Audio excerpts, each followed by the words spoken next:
Hello and welcome everybody, how's it going? My name is Alexander, also known as Sandrjevits, and today I'll continue on the ongoing playthrough of a game called Grim Dawn on Softcore difficulty with Veteran included. I'm playing as an Infiltrator, combination between Nightblade and Inquisitor based upon pierce damage with weapon pool skills and default auto attack or auto attack replacer in mind, so no ranged abilities whatsoever. Additionally, before I'm going to start slowly but surely explaining the mechanical stuff, as I usually do at the beginning of the stream, and the stuff that you might need to know when you think about creating and playing with this character, I am going to emphasize several aspects. Before I am also going to complete the main and optional quests, and that is, first and foremost, just by watching the stream you are going to accumulate those chat points that you can use to earn various types of rewards, whether it be me giving you a personal shoutout, following you on Twitch or Twitter, as long as you are a content creator, I am willing to do so. Or you can unlock various emotes and icons based upon tiers should you decide or wish to subscribe to this channel. Additionally, you can utilize bits and cheers, so feel free to do this for the interaction sake purposes.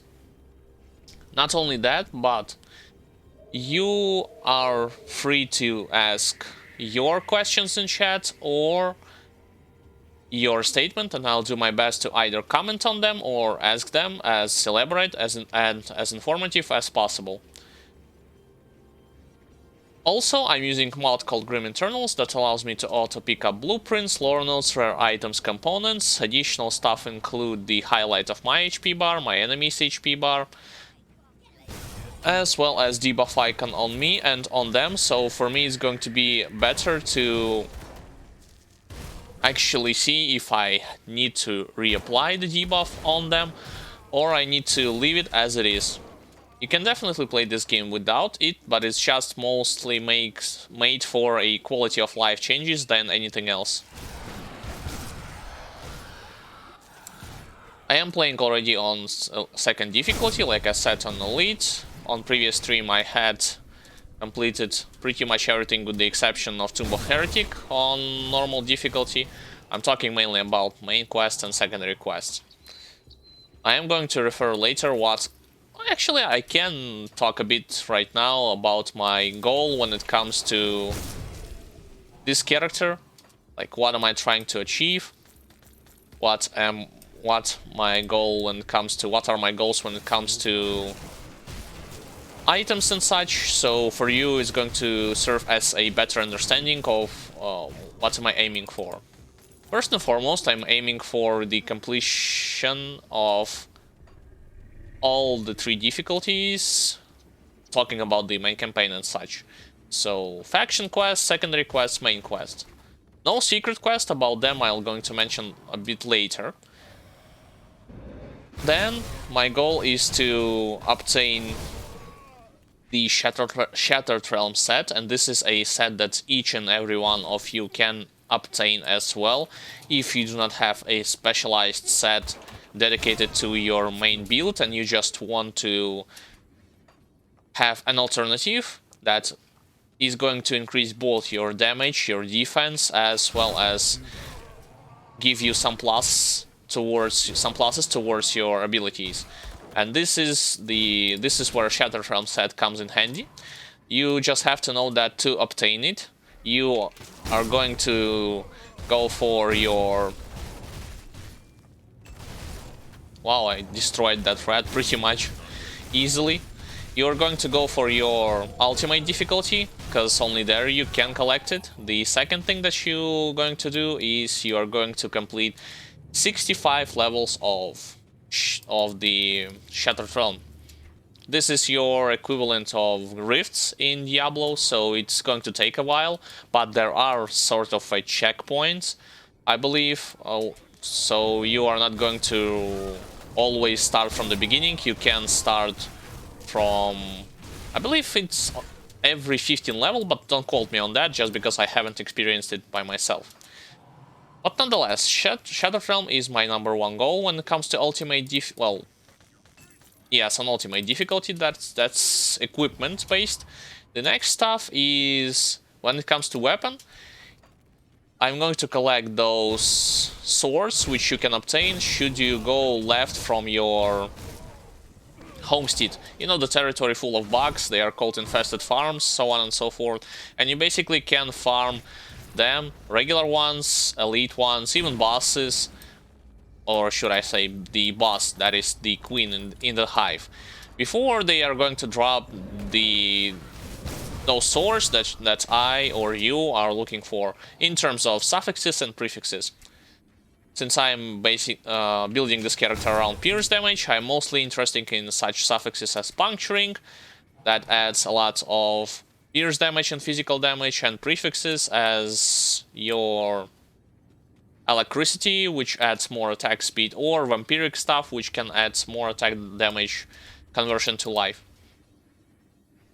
And that's pretty much most of the stuff when it comes to gear. I mean, the build itself includes legendary rings and some legendary, armored pants, I believe, and one of the relics, but those items, sadly, you cannot target farm, so they are pretty much... it's safe to say that they are based upon how lucky you are, because you are going to get them by a random chance. You cannot tell for sure that you are going to collect them in one spot. You just have to get lucky, so to speak, and hope that you'll collect them eventually. This is why I'm not going to comment on the rest of the gear pieces that much, but when it comes to build itself, for those of you who are interested, you can pretty much utilize the command in chat called !build, and there you will see the exact skill point allocation, devotion points allocation, magical component and augments, as well as distribution of devotions, so on and so forth. Perhaps you want to replicate the same approach, or you wish to change something in your favor. The option is there for you. You can utilize that type of command.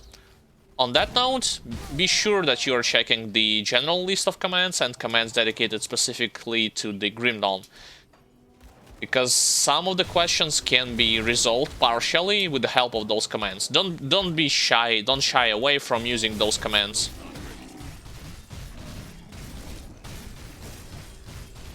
Wow, this troll pretty much stands no chance. Just deleted. And on normal difficulty he was able to hit me like twice because I was bad at dodging his club swing, but on elite he basically is annihilated in a span of a couple of seconds. So that's the stuff that I wanted to explain. Oh, the next goal, I forgot to talk about, like, the future ones, are hunt down and destroy as much Nemesis bosses as possible. I was only able to kill 4 of them when I was playing 2 of my other characters on hardcore difficulty, and those were Alexander the Archmage, Musilok the Chillwind, Valderon Stormscourge, as well as Kupacabra the Endless Menace. Not necessarily because I wanted to, like, prove a point or anything, just because I am eager to test this character out against them, as well as collect or gain, that's the better way to put it, as much experience as possible, to see their strengths, their weaknesses, perhaps later on to make an edited video about them, discussing that sort of stuff for you. It's going to be interesting, I assume. And that's the whole premise of it. And as a, like, ultimate goal, like, divided on 3 points, I'm going to invest more time and effort into Shattered Realm stuff, as well as Crucible on higher ranks. I believe Crucible, the highest rank is Gladiator, or something like that. And Shattered Realm, well, for the majority of your builds, level 65 is your threshold, but I'm willing to go even further and see, like, what lies ahead. Is it even worth it to go further? Does this build is going to allow me to go further? All of that stuff, basically. As well as trying to, and the keyword here is trying, defeat secret bosses, like McDragon, Avatar of McDragon, like your... Who else? Oh, I got stunned. Great. Ravager, Kalagadra, Shifting Sands, I believe it was called. So basically all of those guys, all of those monsters.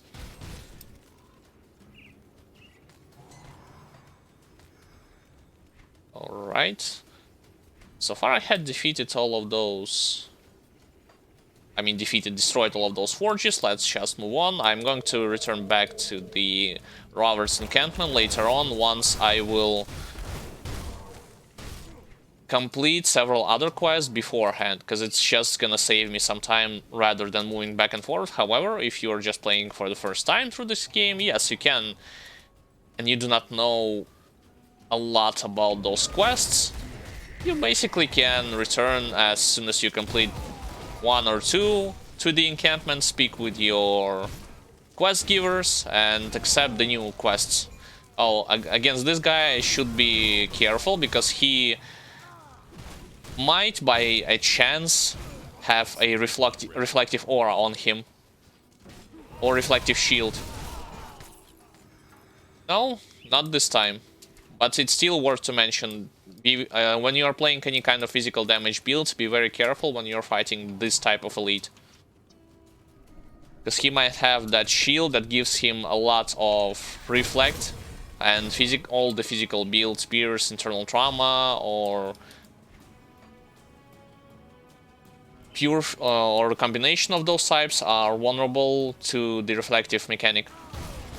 Alright, so I had discussed goals, I had presented the stuff that I'm using. Let's slowly but surely move on to discussing and highlighting mechanical stuff as elaborate and informative as possible. Once again, I'm only doing this elaborate explanation at the beginning of the stream. Later on, I'm just going to briefly highlight some points, because it takes quite a while for me to explain all the intricacies of that mechanics, and I am not willing to repeat it over and over again, just because it's gonna get a little bit tiresome for me, and for you it's not gonna get that interested. So if you have missed this part, be sure to just rewind it or watch it on YouTube later, when I will going to upload this video there. So, first and foremost, Pierce damage.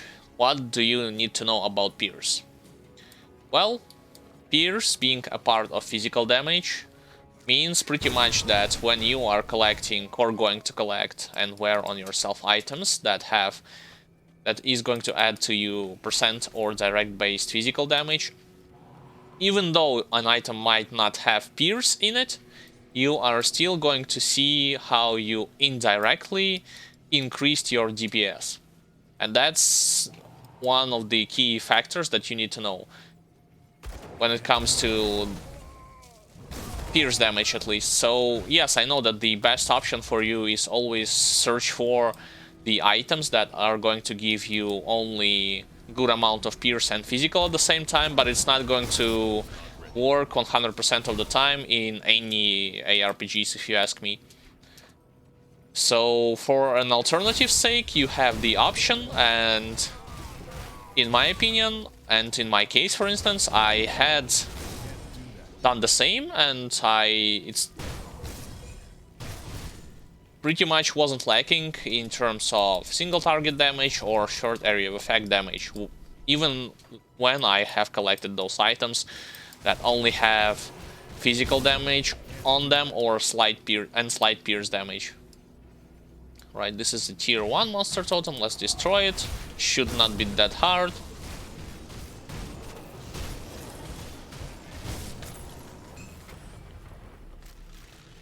Empowered third company, something revolver.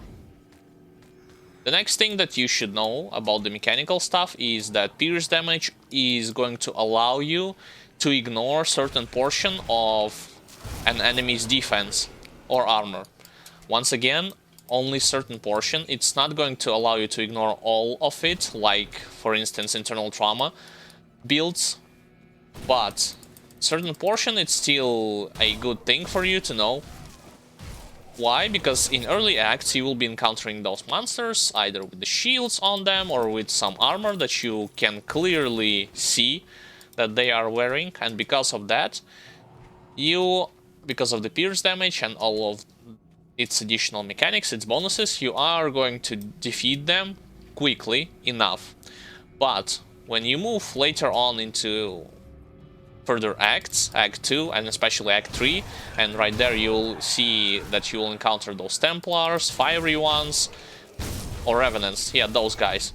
They do not only have a good amount of armor on them, they are also going to have on them the armor absorption.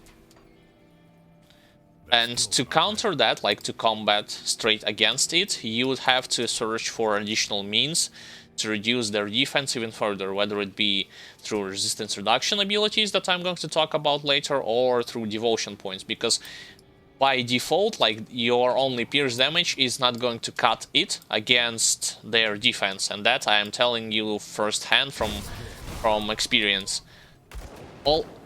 Actually, everything that I'm telling you is based upon, like, my subjective experience. It's not naked theory, so to speak, so it has some ground, some value behind it. Alright, and then when it comes to the weakness, I had already briefly mentioned it.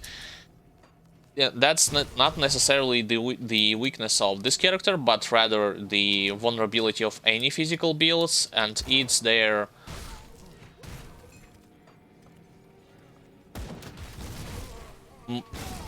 like general vulnerability against the reflective mechanic. And reflective mechanic, what you should also know is, yes, on normal difficulty and on elite difficulty to a degree, reflective mechanic, you know, that aura that enemies are creating upon them, that also looks like an aura from older or newer versions of Diablo, you know, the Torrents mechanic. It's not gonna be that impactful against you. But on ultimate difficulty, because of the damage scaling, because of the added bonuses to your enemies, I would not advise you to just trying to mow down your opponents, especially those with reflective auras on them, just by standing them and auto-attacking them to death, or utilizing skills against them, because otherwise you might risk dying from your own damage, and that's definitely the thing that you should take into account when playing any kind of physical builds. Once again, this is only, for the most part, relevant on ultimate difficulty, not on your elite or normal one. Wow, Direni also got destroyed. Let's move onward. Oh, Blade Dancer against Blade Dancer, like dual wielder against dual wielder, although he was definitely on the weaker side of things. So, now I have discussed the general things about the mechanical stuff when it comes to damage type. Let's quickly move on to the things that I am using and that you might probably use should you go for your should you wish to go for your weapon pool skills. What do you need to know about them? For the most part, I would inform you that all of your weapon pool skills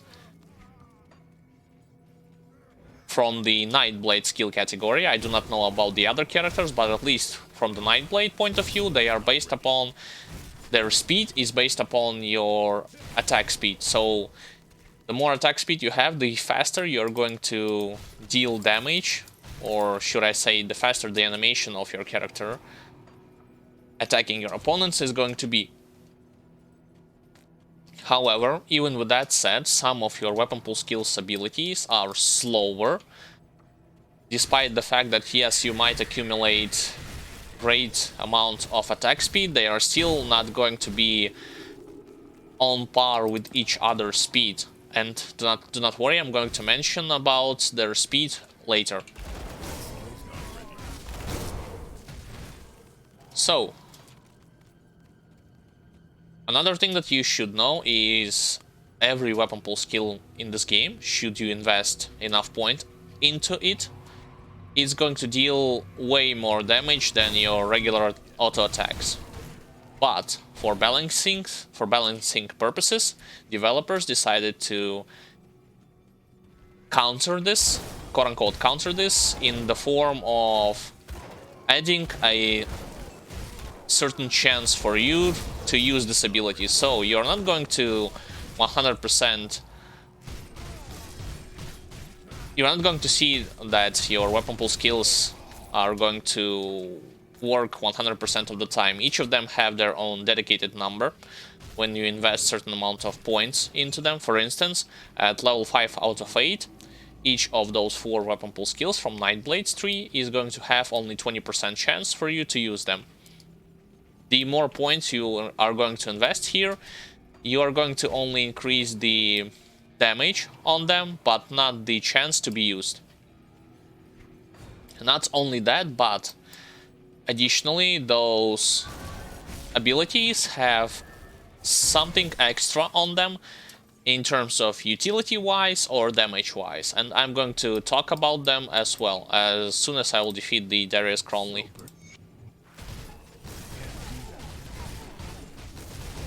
Okay, let's move on from...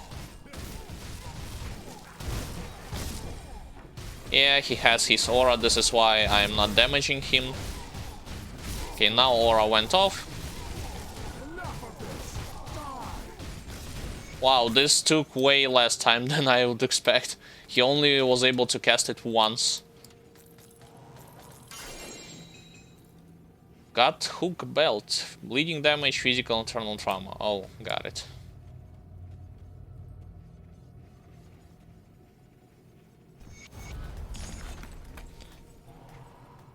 Alright, so the first weapon pull skill in your arsenal is going to have some mechanical benefits attached to it, such as it's your short area of effect ability. Why short? Well, because it only has an 165-degree arc attack. That means your character is going to attack with your 2 weapons just in front of him.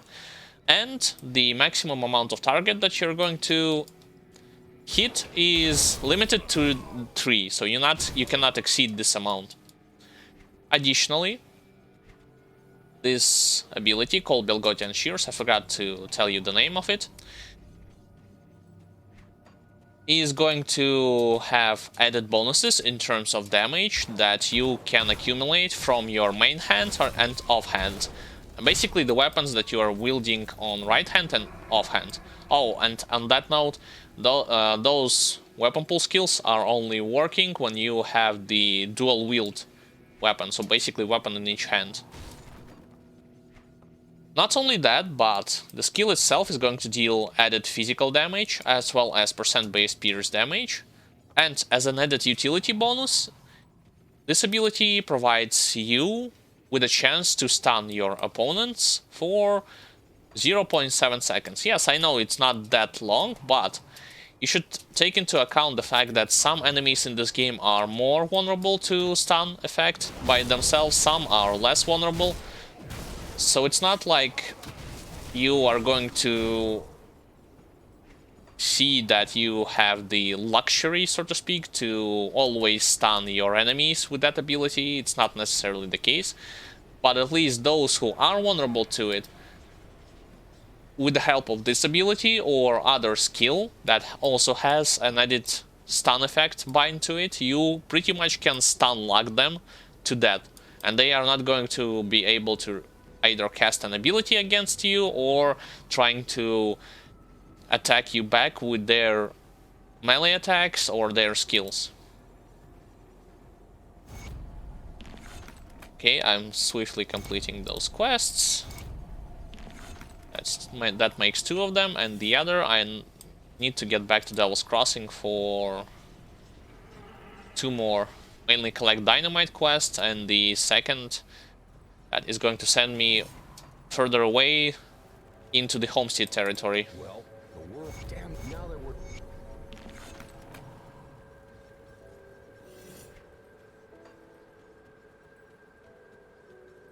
Come, friend, right to business. Nobody... Okay, I accepted his quest, and then this guy. Oops, that's the wrong NPC.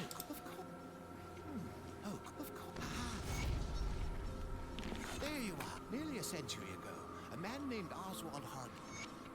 Okay, now he actually gave me the quest called The Origin of the Slit. I think I'll do it a bit later. Once I will get to... Where exactly? Once I will do my Hidden Pet quest, I will, as a side note, do the Origin of the Slit quest. I know I can get myself some points just by completing them in terms of reputation-wise, and perhaps encounter some of those monster totems, but I'm willing to just complete the main quest for now, just going for the main quest. The second ability that you are going to acquire, well, I am telling second ability, but keep in mind that it's not necessarily true, because I am not specializing this character on poison damage, because you might pick your Nidala's Hidden Hand, but in my case, when you're playing poison and acid build, but in my case, since I am specializing on pierce damage, my next choice was the Amarasta's Quick Cut. What does this ability is going to offer to you? Well, first and foremost, this is not an area of effect ability. Not a short, not a great one, this is your single target skill. And it's going to look like you're doing 3 consecutive attacks in a short time span against your opponents. Similar to Belgothian Shears, this skill is going to receive added damage bonuses from your main and offhand, but the percent number is going to be lower. You see, it's only 85% compared to 128 from your Belgothian Shear. Oh, and about the speed factor. So out of all of those 4 that I'm going to mention, the slowest of them is actually Belgothian Shears. So all of the other ones, Hamarasta's Quick Cut, Whirling Death, and Execution, are actually on the faster side of things.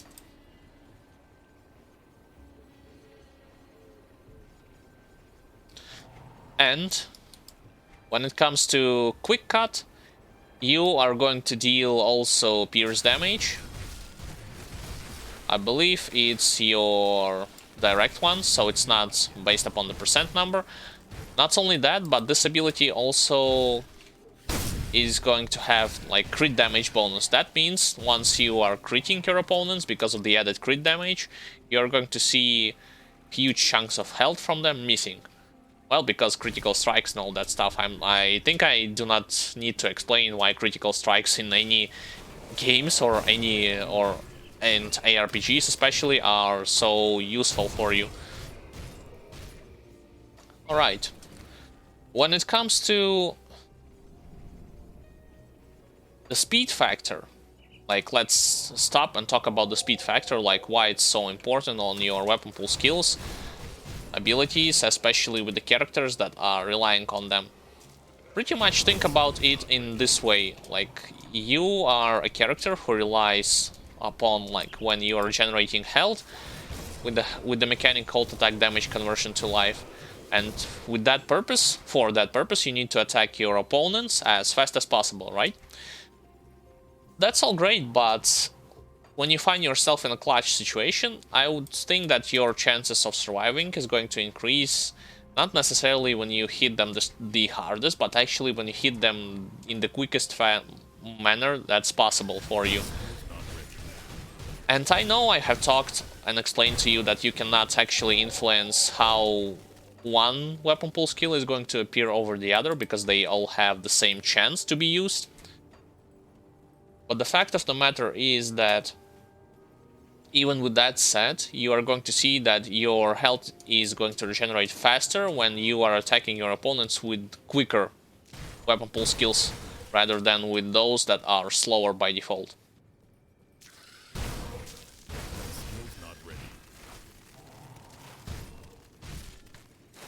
Alright, and the next thing that I wish to highlight is the next ability, and it's called Whirling Dead.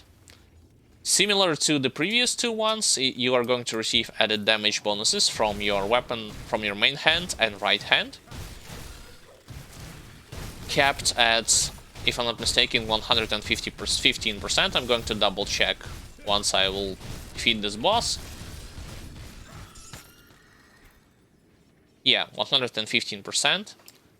In terms of animation, your character is going to spin on one place and do a double weapon attack in 360-degree arc, but the number of targets that you're going to deal damage to is capped to 8. You cannot exceed that amount. Additionally, Whirling Dead is going to have the added bonus in terms of giving you bleeding damage.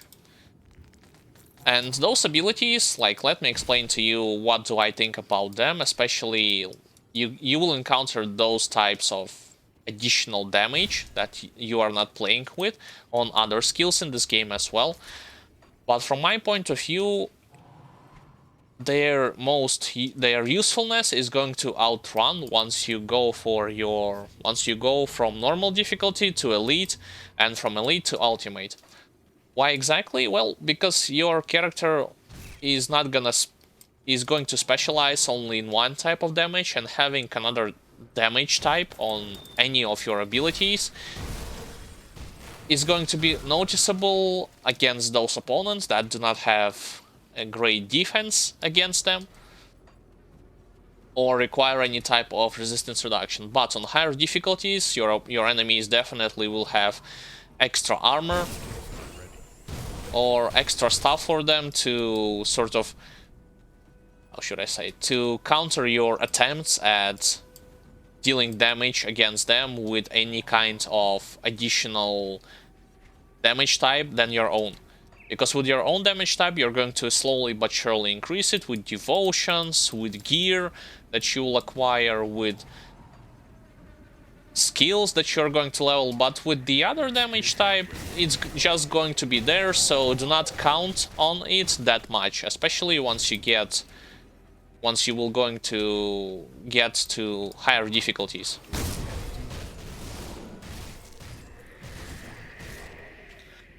Alright, so the final skill... Oh, and you are going to see that my skill tree has blue numbers on them. That's because some of my items that I am wearing are giving me +1 to the Nightblade skills, as well as +2 to some particular abilities, which I do not recall what exactly. I think it was Circle of Slaughter, although I removed those extra points to dedicate them in Shadow Dance ability.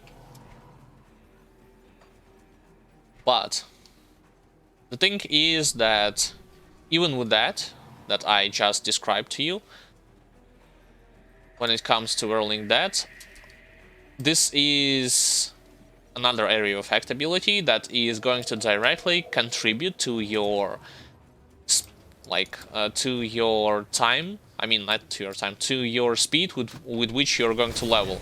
Because 99% of the time you're going to be encountering smaller or bigger groups of enemies. And a quick disclaimer, when you decide to dedicate this character or build him around only your weapon pool skill system, as well as your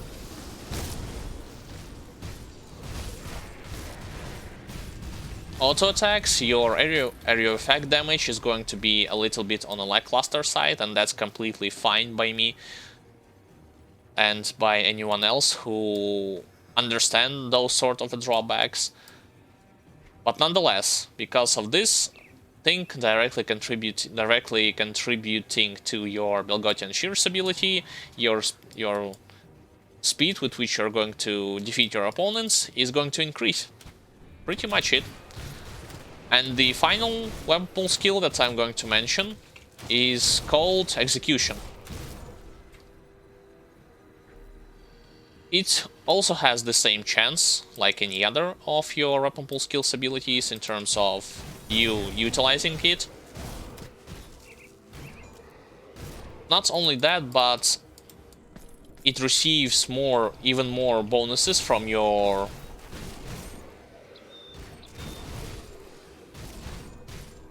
weapons that you are wielding in right hand and left hand, respectively. As well as it's going to have the added cold damage bonus attached to it. But the thing that this makes this ability unique in terms of utility-wise, offense, and offense-wise is actually the reduction to enemies' health. On 8 out of 8 it has the 23% reduction to enemies' health. You might think like, why it's so important? Well, pretty much reduction to enemies' health, first and foremost, the more health your opponent might have, the greater the reduction to their health is going to be. That's one thing. And the other thing that I want you to know is that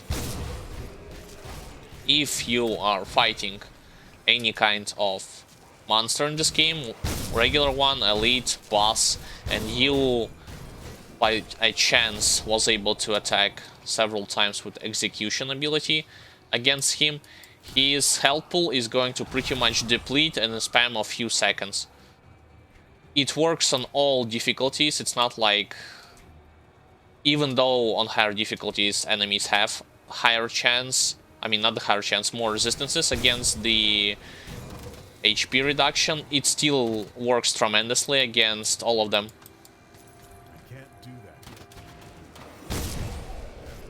This is why it's especially, like, it becomes especially noticeable once you are fighting those beefier targets like Ethereal Abominations in main campaign, Ironside Hulks, Flesh Hulks. Later on in DLC areas you're going to fight against the Ethereal Colossus guys, those trees that are roaming around. In second DLC you're going to quickly get rid of those statues. So it's pretty much going to be there and going to serve you tremendously at all time.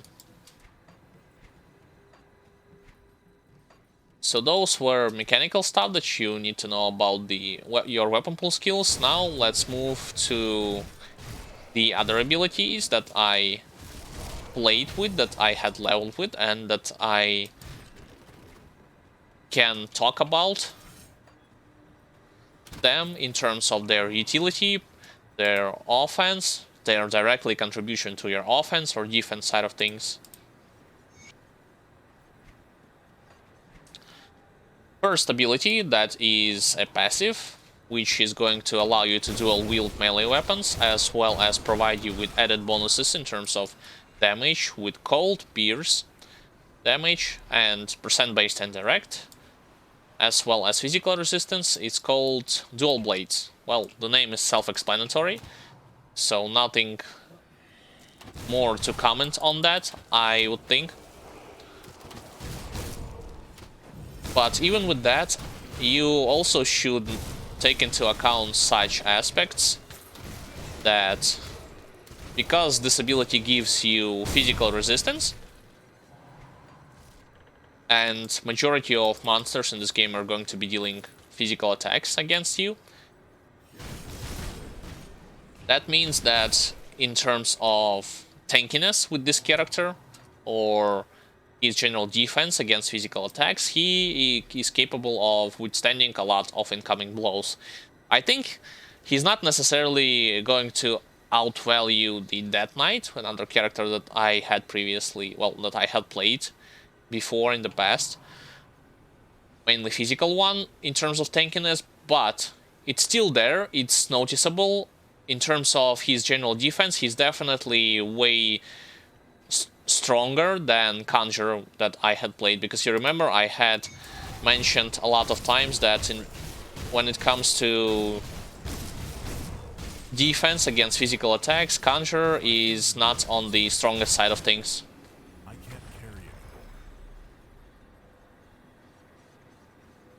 Okay, let us teleport back to the town, sell some stuff that I have collected, and then we'll continue on. Meanwhile, I'm still going to explain another abilities and all of that stuff. Let me just quickly refresh. What have I trying to present to you? Oh, pneumatic burst. Come see what's left of my Another ability that I'm going to specify is called pneumatic burst. What this ability allows you to do? Well, first and foremost, it is going to give you or grant you passive healing. Mainly your health is going to regenerate faster by itself, as well as active healing. When you're missing some portion of your health, you can basically click on this ability, and when you click on it, the portion of your health that is missing is going to regenerate. Not only that, but this ability is going to, in terms of utility, offer you the increase in your attack speed, movement speed, and casting speed at the same time. And since we are dual wielding, and if you are going to dual wield, you should pick the next thing called, like its modifier, called Breath of Belgothian. What Breath of Belgothian does is it reduces the cooldown on the skill, as well as it's going to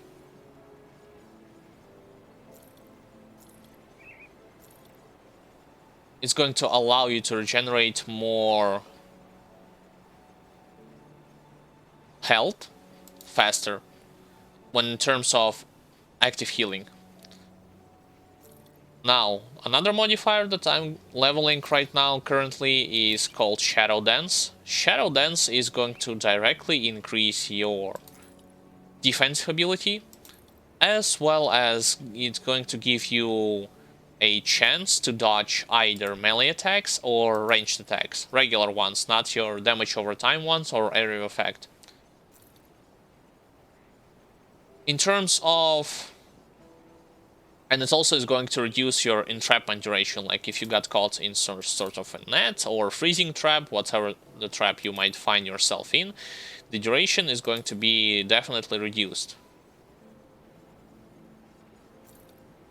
In terms of having more defensive ability, I should stop and briefly explain to you, especially those that are not that knowledgeable in those mechanics. So in this game, basically how your defensive ability works, the more defensive ability you will have, the less damage you are going to take from any sources imaginable. Yes, it's going to directly contribute with your resistances, which are on the other side of protection things, but we are now discussing defensive ability. Additionally, you are going to diminish your opponent's chance to hit you with critical attacks, as well as you are going to diminish their chance to hit you with regular attacks as well. So the more defensive ability you will have, the greater your protection will be in terms of dodging crits, dodging regular attacks, so on and so forth. And similar to that, the more offensive ability you have, the more critical chance you are going to receive against your opponents, meaning the chance with which you are going to hit them with, as well as you are going to increase your chance by hitting them with your regular auto attacks. Why am I leveling this ability right now and was not leveling it when I was just playing through the normal difficulty? Well, because on normal difficulty there wasn't that many points where I needed that badly to have more defensive ability or chance to dodge any like threatening attacks. There were a couple of harder bosses here or there, but not to the same degree that I need to invest all of my leveling points or points from other skills, redistribute them in favor of having more defense. But on elite difficulty and moving onward to ultimate, the picture is definitely going to change. I do not insist on you like following the same approach to a T. Like if your character at this point have more than enough defense, then by no means you can invest more in offense. But from my point of view, in this game, having more offense is having more defense, excuse me. It's kind of, when it comes to mid and late game stuff, it's becoming a mandatory thing, especially since this game does not penalizes you for prolonging your fights. It doesn't have any timer, any in-range mechanics, so it's only in your favor, like, to accumulate as much defense as possible. Once again, this is just my take on it. Alright, let's talk about the other ability that I wish to highlight. As soon as I will put everything in terms of crafting stuff in my stash, I'm going to continue. Oh, this thing I already learned, right? Yeah. So can I sell it or just drop it? Yeah, I can sell it. The next ability that is going to contribute to your defense and offense, as well as utility-wise at the same time, is called Veil of Shadow. What does this ability offers? It offers to you a debuff with which you are going to decrease your enemies' attack speed, movement speed, and casting speed at the same time,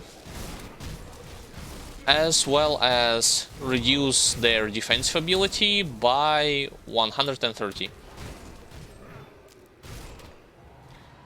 If you ask me, this is yet again another useful tool at your disposal, no matter what build you're going to play. If you are picking Nightblade with any type of damage, like physical, pierce, bleeding, poison, and acid or cold, you should level this ability at least to its respective soft cap. Either by when you're just leveling up, or when you are going to mid and end game territories.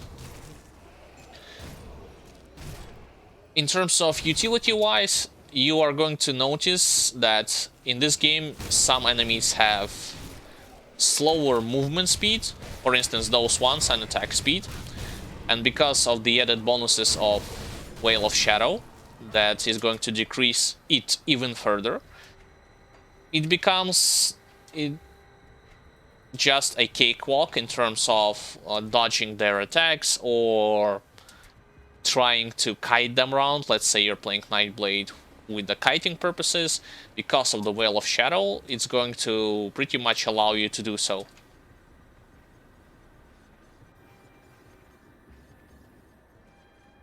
And the next ability that is worth to mention, it's direct modifier, and this one is called Night's Chill. What does Night's Chill do? Well, Night's Chill is your tier 2 type resistance reduction. And let's stop a bit and discuss the different types of resistance reduction.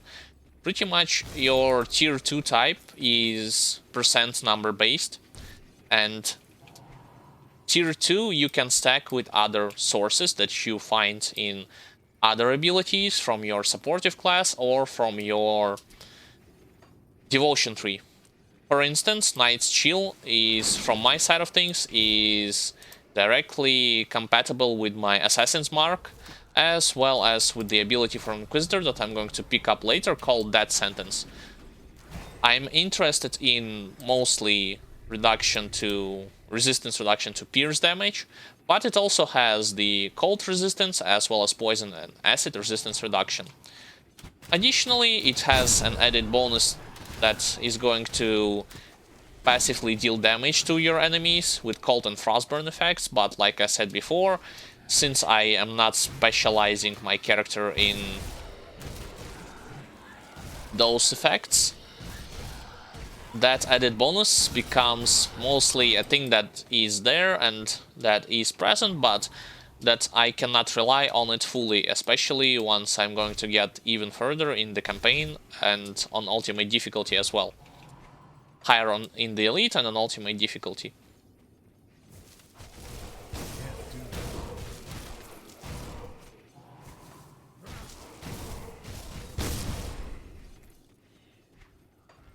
Next ability that is worth highlighting is called Ring of Steel. By itself, Ring of Steel is going to offer to you damage in terms of pierce. If you are not picking Ring of Frost, that means your pierce damage is going to be converted in cold damage. So for cold builds, you might have to pick this up. Additionally, it's going to receive an added damage bonus from your main hand only, based upon 90%. And not only that, this ability is useful from my point of view because of the stun effect. You're going to stun your... Oh, it also deals direct pierce damage.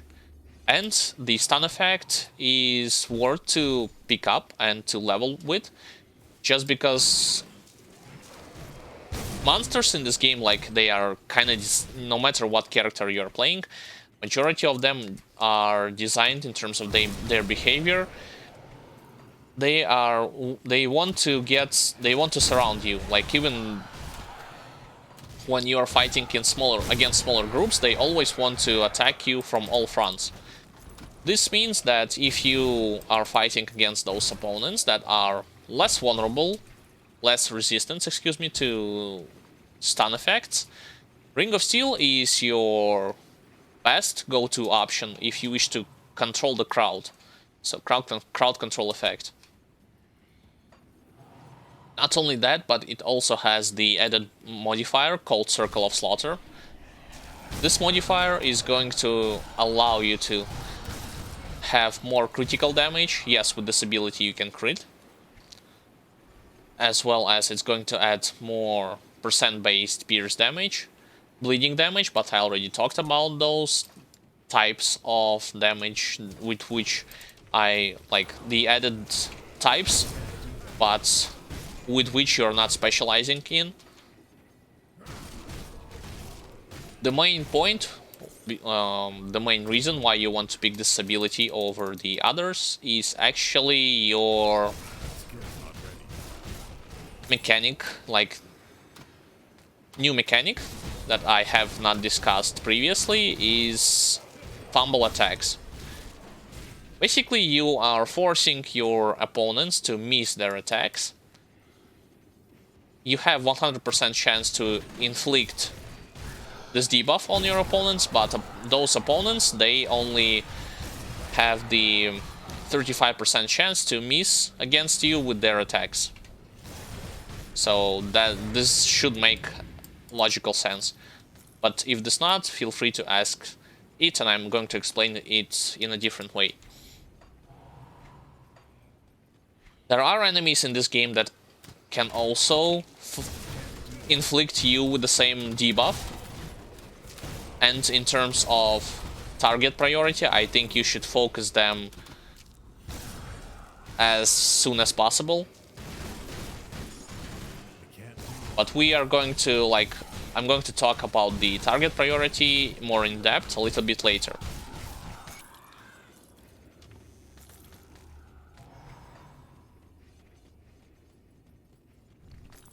Some abilities is still missing from my part. I have not picked Phantasmal Armor yet. At least one pointer into it should be enough, as well as Anatomy of Murder and Blade Barrier. I'm only talking that's informative and elaborate on those skills, like I said, that I have played with, that I know about their mechanical stuff, and that I can explain to you their usefulness. Those abilities that I have not touched or leveled, I am leaving them without an explanation just right now, without in-depth explanation. So, the last thing that I'm going to mention from the Nightblade side of things is the ability called Blade Spirit. Those two Blade Spirits that are constantly following me and that are attacking my opponents by themselves.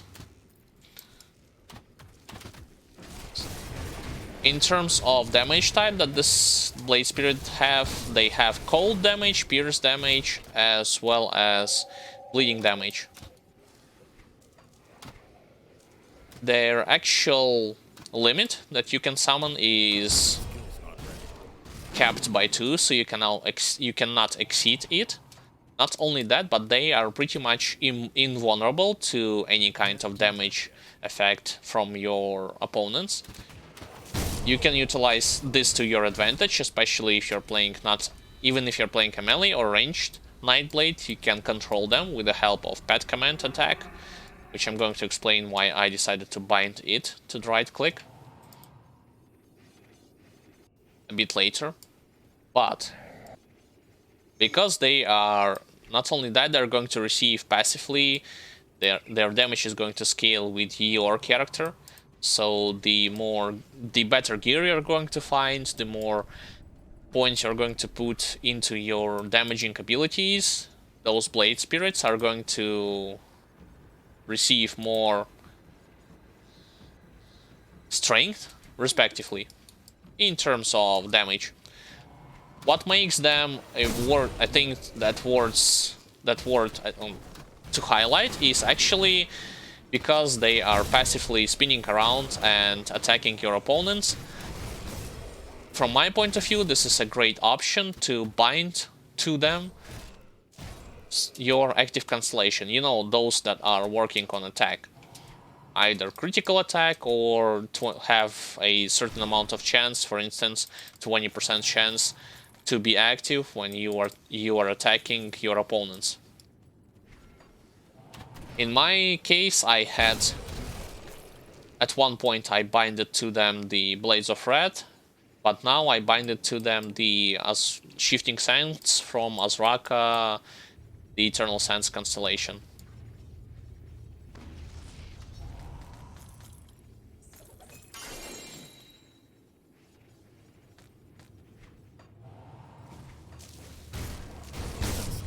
Let's move on to the Inquisitor side of things, and from there are two abilities that I wish to discuss. One of them being a passive buff that you are going to receive whenever you are critting your enemies, and let me tell you that no matter on what level you might find yourself in terms of how much critical strikes Nightblade is going to deal against your opponents, I tell you straight up front that he is going to deal a lot of it. And this becomes like activating this ability. Once again, that can only be active when you're dealing critical damage against your opponents. It's not going to be a problem whatsoever. It has a 5-second cooldown, 5-second uptime. And when it's active, you are going to receive added bonuses in terms of increase in your overall damage, increase in your critical damage, and you'll receive more offensive ability.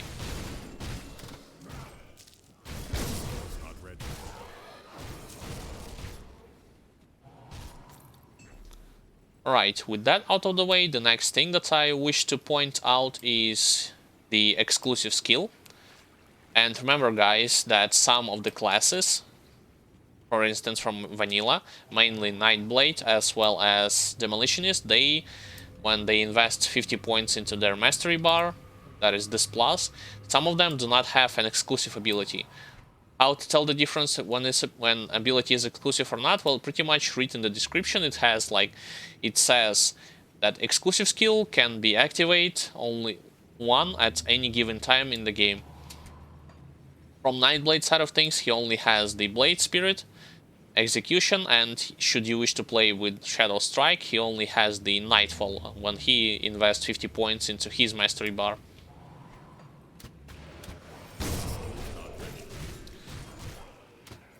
From Inquisitor side of things, I had decided to pick Aura of Conviction, and this ability gives me more direct pierce damage, percent-based pierce damage, more offensive ability. Most importantly, it gives me 15% physical resistance. I had already explained to you why it's important to have as many of it as possible, even though not for every character it's feasible to acquire good amount, but at least those abilities that are going to allow you to increase it, you should pick them up and level them. It also has the added bonuses that is going to allow you to take less damage from any kind of burn damage over time effects. And previously I was confused by this utility-wise bonus. For instance, I was asking myself, like, in this game you're not encountering that many enemies with fire damage over time effects.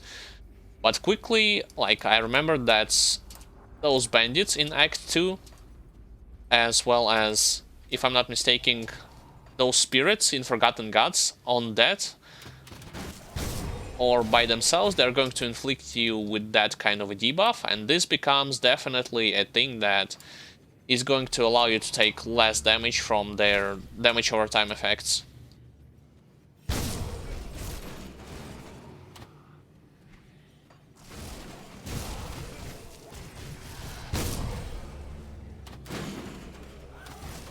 Okay, let me first get rid of those warlocks as well as skeletal priest.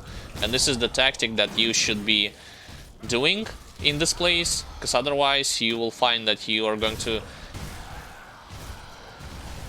prolong the encounter unintentionally, as well as you're going to do reduced damage against your enemies. Because warlocks, they are going to inflict you with Curse of Vulnerability. Basically a skill that an occultist in this game has. And this skill lowers your physical defense as well as your strength. Or should I say your offensive ability. And it makes your enemies take less damage from any of your attacks. Oh, I have acquired 2 blueprints, I need to learn them. This thing I already learned. That skill's not ready. Well, those were my quick rundown in terms of the usefulness of those abilities that I have played with and that I acquired some knowledge to talk about them in terms of their utility aspect, offense and defense side of things.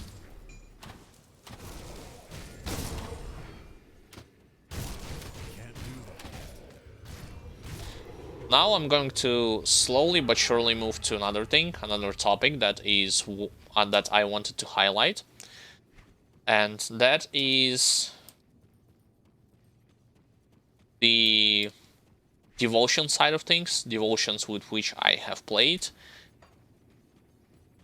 from the beginning and up until now. Devotions, basically I have completed my devotions build at this point. And their mechanical stuff, why are certain devotions binded to this ability over the other, so on and so forth. So, let's start by mentioning the first devotion that I was able to level with, and that is Ghoul. Ghoul by itself is a good thing that is going to offer you attribute points, as well as in terms of physique, cunning and spirit, as well as it's going to add to you the mechanic attack damage conversion to life.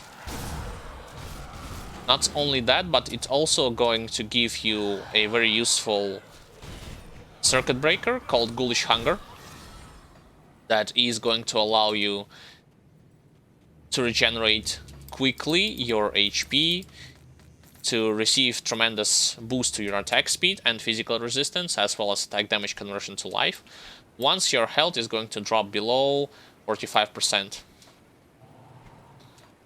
So think about it as your saving mechanism, so to speak.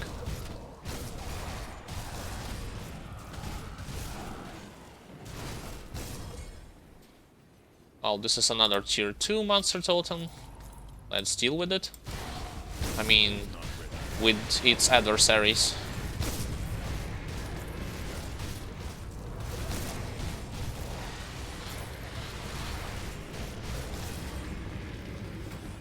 One thing that I should tell you, like, straight up front about the Ghoulish Hunger. When Ghoulish Hunger is active, my advice to you is just keep attacking your opponents. Do not try to run, do not try to regenerate your HP by other means, be it health potions or other abilities. Just keep auto-attacking your opponents or keep utilizing the skill with higher casting speed, which you might bind to your... which is going to work with Ghoulish Hunger as well.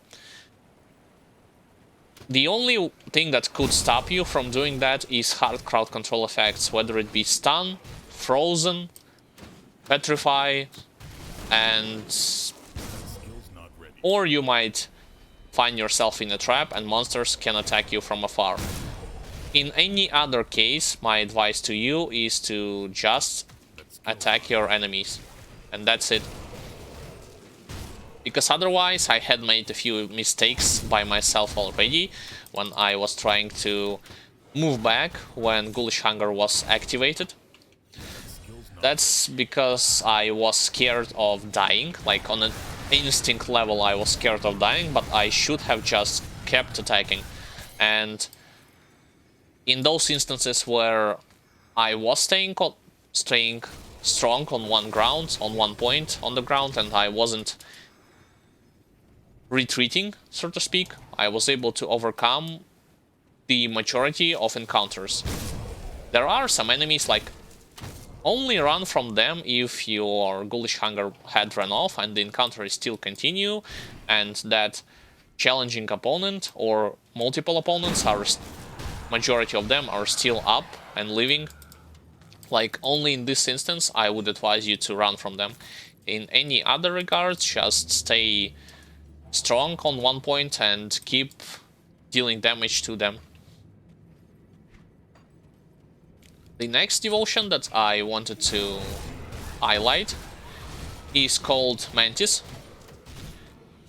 Mantis is going to give you some health, passive health regen, as well as boost to your physical damage, pierce damage, most importantly, some armor, and last but not least, it's going to give you 3% more physical resistance. Right after that, I decided to go for my Assassin's Mark with the help of Assassin's Blade constellation. Why this constellation over the other? Well, pretty much because at that point in time on normal difficulty I was pretty much where I am here right now. And on normal difficulty I had stumbled upon the fact that my default pierce damage was not enough to quickly get rid of those skeletons. Like I said, they have the not only high amount of armor but also damage absorption, so I had to find a way to diminish their total defense.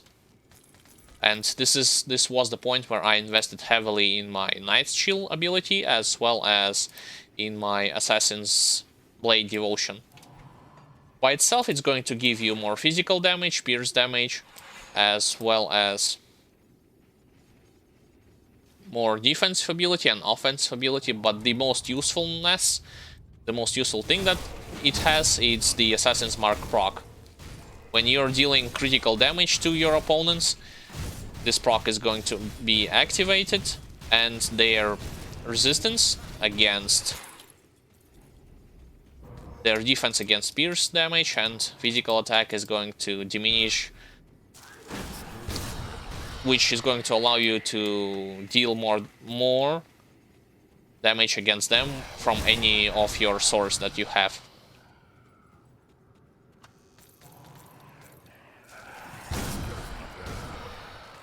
The next thing that I went to straight from Assassin's Blade is the Assassin's Mark. To reach Assassin's Mark, I had decided to go for the Panther. Right now I removed all the points from the Panther just because I needed that Solemn Watcher constellation, which is mostly useful for mid and end game anyway. But to reach Assassin constellation, I invest in Panther and then went into the Assassin. The Assassin itself has allowed me to... wait, I need to learn a couple of blueprints and then I'll continue the explanation. Cold stone, so I need to craft cold stone. Assassin allowed me to receive passive bonuses, not only in terms of attribute points, but also in terms of defense against poison and acid, against bleeding damage.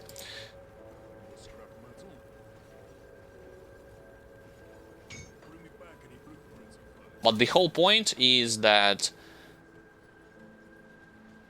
Assassin Constellation has, once again, similar to Assassin's Blade, the useful proc at the end, where you are going to have at your disposal active Constellation proc called Blades of Red, which, similar to Assassin's Mark, works only when you are critically striking your opponents with attacks or skills. How does it look? Well, pretty much it looks similar to your blades that Blade Spirits are shooting, although they are highlighted with blue color. Not only that, but mechanically wise, they are going to deal pierce damage, as well as pass through your opponents. This means that if you find yourself surrounded by bigger or smaller groups of enemies, and you will create those blades, they are going to deal damage to all of them. It's pretty similar, in my opinion, to another thing, which called Twin Fangs. So it has 100% chance to pass through enemies, so similar effect with this thing. And because it works when I'm dealing critical damage to my enemies, I decided to initially I decided to bind it to Blade Spirit, but right now I shifted it to my Assassin's Mark, and not Assassin's Mark, the weapon pull skill called Amarasta's Quick Cut. I have told you before that it's on the quicker side of things, and not only that, I am critting with this ability quite often, and because it works like Constellation active, becomes active once I am dealing critical damage, I am able to create them more than often in a combat situation. The next thing that I went for is Constellation called Blades of Nadan. This is one of those stars or devotions that can only be you will only receive bonus from them once you have a specific weapon in hand. For instance, similar to Kraken that only works with two-handed weapons, or Oclane Scepter that works with Scepter or Dagger offhand. This ability works when you have your swords in each hand. I mean, not in each hand, but in hand in general.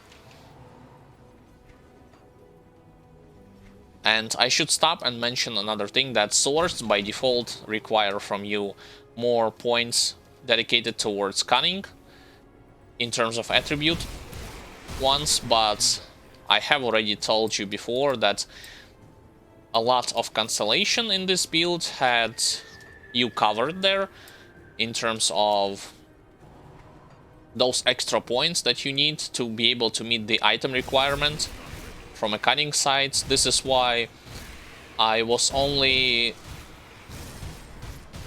to you how many points I invested. 70 points in the cunning, and I have on this stage 753 cunning, and rest of them were dedicated into physique. What does Blades of Nadan is going to offer to you? In terms of utility, it's going to offer to you more attack speed, more defense ability, more damage in terms of pierce damage. Most importantly, it's going to allow you to have 100% armor piercing bonuses.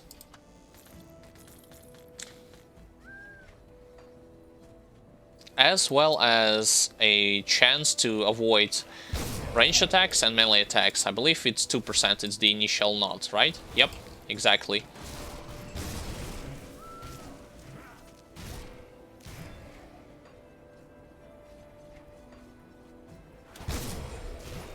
Right after that, I decided to go for my next big step in terms of Constellation, and that was Azraka Eternal Sands. But to reach her, to reach this constellation, I needed more points in terms of blue ones. So I wish to invest into the eel constellation, which in return offered me more defensive ability, chance to dodge ranged and melee attacks, as well as more movement speed.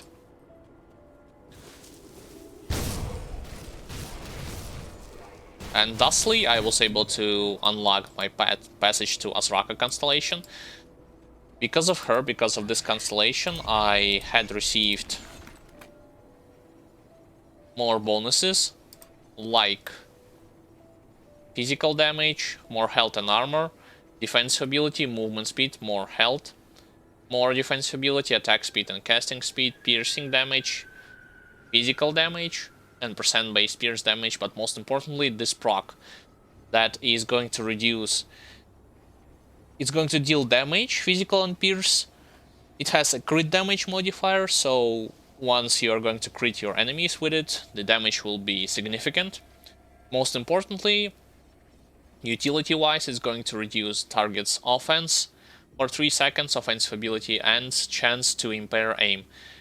Basically, impair aim I have researched, and that is they're similar to fumble effects, but only works against ranged attacks, not against melee attacks.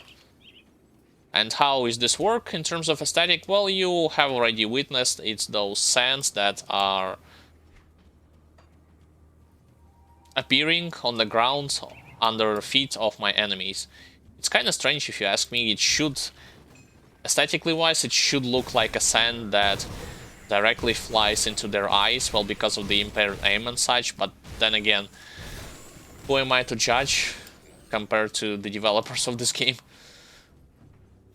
Nonetheless, my next steps after the Azraka internal constellation, oh, and its proc called Shifting Sands, like I said before, I had binded it to my Blade Spirits, because it's definitely becomes easier for me to activate them with the help of 2 passively flying around like sources of damage. And it works only 20% of the time when I am attacking my enemies.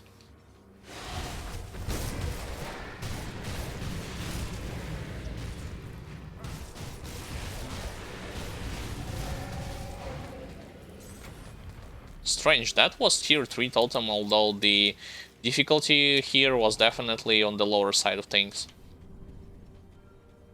Right, my next step into my devotion journey, devotion acquiring journey, was the Ul'Zad Herald of Korvac. It gave me physical damage, defense ability, some more resistances, more health. Most importantly, those 2 knots. Yes, it has the internal trauma benefits, but yeah, like I said you before, the thing that I'm looking at here is Battle Fury. It's like Ul'Zad Decree, excuse me, and more bonus from physical damage. It works similar to Azraka, activates 20% chance on attack, and I bind it to Baronet's Fury, which is my auto attack replacer. When I was just leveling up, I was utilizing default attacks, but thanks to one of my viewers who recommended me to replace my default attacks with the Baronet's Fury, I was able to increase my physical damage, as well as I was able to create another source with which I can activate my constellation with.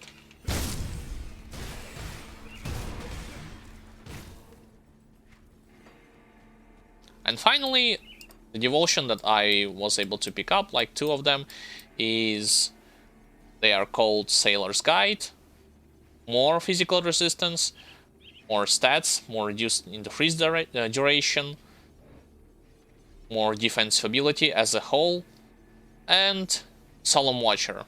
You are familiar with it. If not, it's a useful constellation to add a huge amount in terms of your defense, your resistances, your armor, your general defense ability, as well as some percent-based bonus against reflect damage reduction. Although my opinion on it is still stays the same. I had, when I was playing a Death Knight and I was having on me Solemn Watcher and Owl, which both of them have the 35% reflected damage reduction. Even with that many, or with that percent number-based reflect damage reduction, I wasn't able to see a significant difference when I was attacking against the reflective shields on ultimate difficulty. So, in my opinion, it's still worth to mention that you should only, like I said before, and I will repeat myself again, only attack your opponents, especially reflective ones, once their aura is going to run off on ultimate difficulty.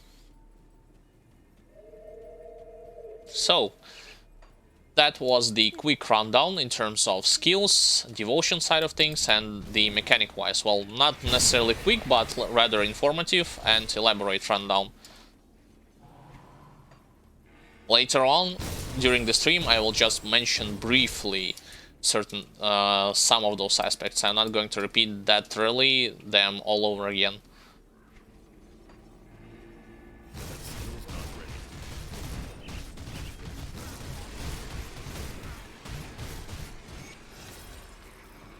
Now, I would wish to talk about the strengths when it comes to this character in terms of leveling up, as well as his weaknesses. Well, one of the weaknesses we already moved out of the way or discussed, and that is his vulnerability against reflag, but I want to specify another thing. Well, in terms of strength, I can say to you up front that his single target damage as well as short burst of area of effect damage is definitely on the amazing side of things, and the further you go into the game, it's going to just increase. Not only that, but unlike Conjurer, this character does not require any form of setups. That means he's not losing damage when he's moving, he's not losing tankiness, with the exception of Inquisitor's Seal that I'm going to mention a little bit later. He is pretty much have all tools at his disposal at any given time in the game. The one thing that is worth mentioning from my side of things is actually, well, two of them. One of them being that because if you were to dedicate this character around weapon pool skills and auto attacks, like I said, your single target damage is going to be, your area of effect damage is going to be definitely lackluster. And with that, like I said you before, there are some enemies that I think you should get rid of them as fast as possible. And you do not have, like, let's say you are willing to choose this playstyle like I did, and you do not have at your disposal the luxury of doing damage against all opponents at any given time. That means that you have to find a way to move to them and get rid of them as quickly as possible. I'm talking about either movement skills abilities or teleportation abilities. This character has one of them, and I think you should play with it. I have not played with it by myself just because I got accustomed to my old habits, but I think for a better gameplay, you should put at least 1 point into Shadow Strike, and if anything, use it only to move either to your enemies that presents like most threat and that you wish to get rid of them as fast as possible, or use it as your escape mechanism to teleport to those enemies that are less threatening at this point in battle. Although I should note, when it comes to mechanical stuff, that this ability only works when the enemies are nearby. This is not your point and click ability like I have, for instance, with the help of Bladed Rift Glyph.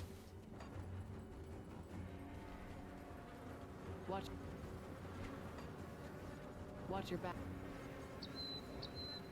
So, Additionally, I want to specify that it's not like this character doesn't have any good area of effect damage source. It's actually not the case. It's only because of the preferences that I have and that you might have as well. In terms of area of effect damage, you actually have two other good skills that I wish to highlight are Amarasta's Blade Burst and Phantasmal Blades. Both of them can be useful if you decide to go either for cold damage or for pierce or bleeding damage, or vitality damage if you are going to pick the other like modifier later. For instance, this one called Frenetic Throw. So once again, it's just the matter of preference, and that's it.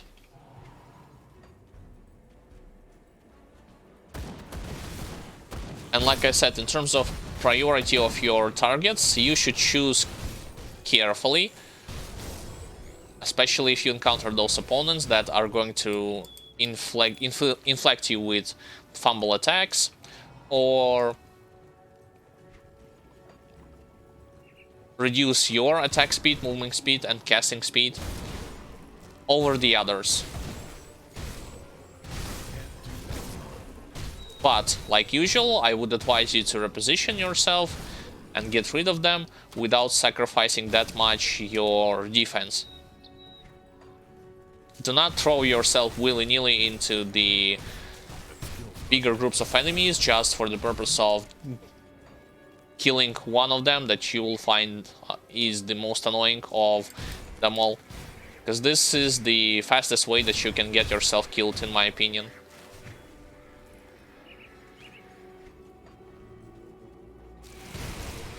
Now, in terms of the glyph that I just mentioned that I'm using for utility purposes, extra like movement speed, or offensive-wise or defensive-wise. This glyph, I had crafted it from the Forgotten Gods DLC. It can be used, I believe, starting from level 50. You can apply it to your medal, right? No, it's actually, yeah, to your medal. And it's going to allow you to move to any point that you click on the surface, on the ground. Not only that, it's going to deal pierce damage, but most importantly, it's also going to reduce the total number of offensive ability that your opponents are going to have. And because it's an area effect, the debuff is going to occur for multiple targets. However, in terms of, like, you remember that several of your debuffing abilities in this game, they each have their own clear-cut indicator for you to see if you have applied the debuff or not. For instance, your Veil of Shadow has a sword pointed downwards at their health pool. Your Circle of Slaughter has a red dagger, which is once again pointed downwards at their health pool. But when you are attacking your opponents, when you start the fight with attacking your enemies with the glyph, even though you might have the debuff icons turned off from your Grim Eternals mod, you are not going to see any additional icon pop up for the sake of figuring out if you acquired this debuff or not. In my point of view, this is counterintuitive, and they should at least invent this option, either the developers of this mod or the developers of the game later on in the future installments or future patches, but it's there, and it's definitely a thing that you should know.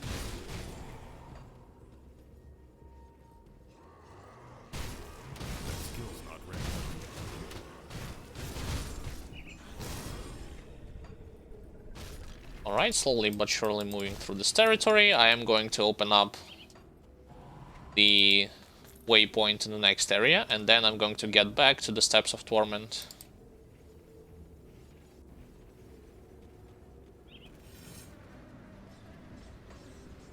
Alright, waypoint has been opened. Let's get back over here as well as complete the quest. Oops, that's definitely not the right teleport.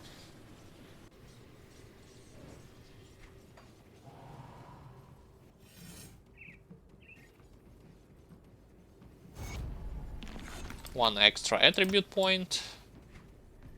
And then let's move into the Steps of Torment territory. So,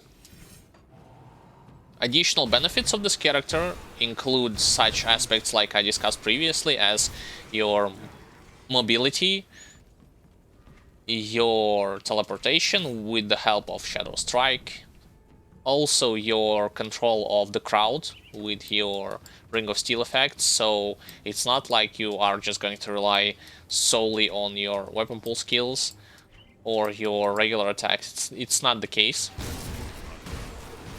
And there will be a point, like especially closer to the level 50-ish, I would say, where you will not see that much of a difference in terms of your leveling speed, even compared to those characters that are going to heavily specialize in area of effect damage. I mean, it's going to be present still, but with Blade Spirit, with your Ring of Steel effect, it's going to be reduced to the point where you will see that even though you are not the one who is constantly dealing damage to all opponents on the screen, you are going to get rid of them rather quickly, even without your most abilities like Phantasmal Blades or Marasta's Blade Burst.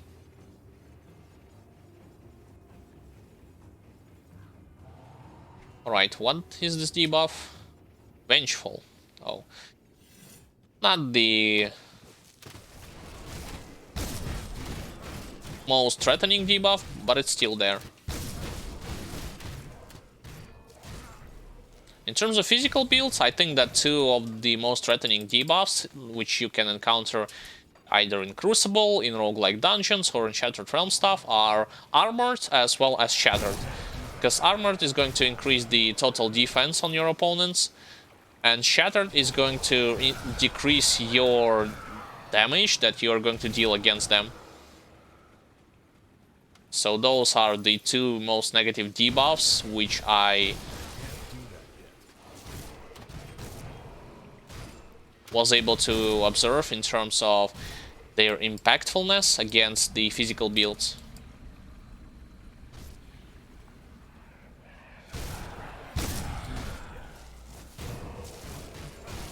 Oh, finally they are level 8. I mean, it's still not the greatest level difference. I would prefer that they could be like even higher in terms of level to receive more experience from them, but you can't always get what you want.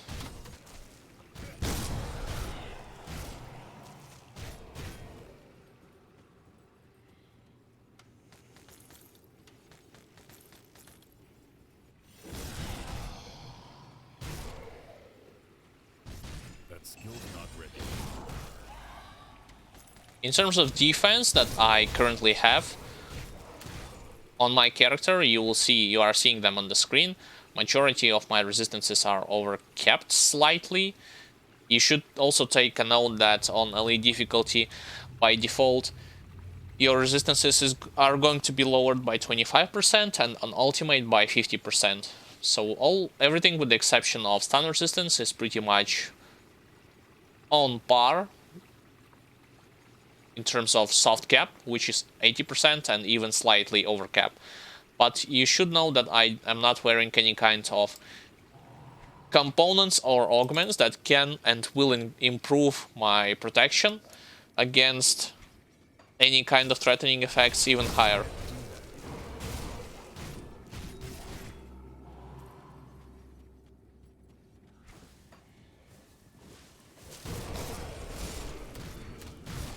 I think that now it's also the time to talk more and explain to you what I think about monster totems. And on that note, before I will start explaining it, I want to emphasize that I had made a whole edited video about it, in talking about them more in depth, as well as giving you the examples, so that you can understand it better.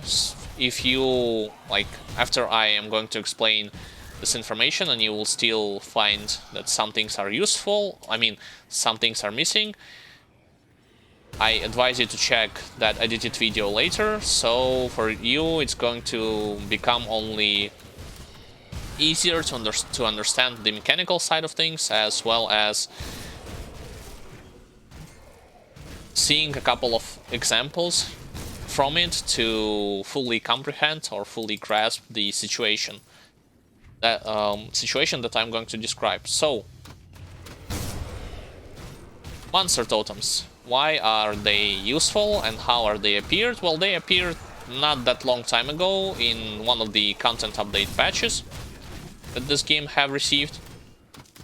Mechanically wise, they are more or less functioning in the same fashion as your desecrated shrine, although the difference is, well, one of them is that you do not have to confirm the encounter before it's going to start, and the other difference is that you do not have to, I mean, the reward from them is definitely way stronger, way higher and better compared to desecrated shrines.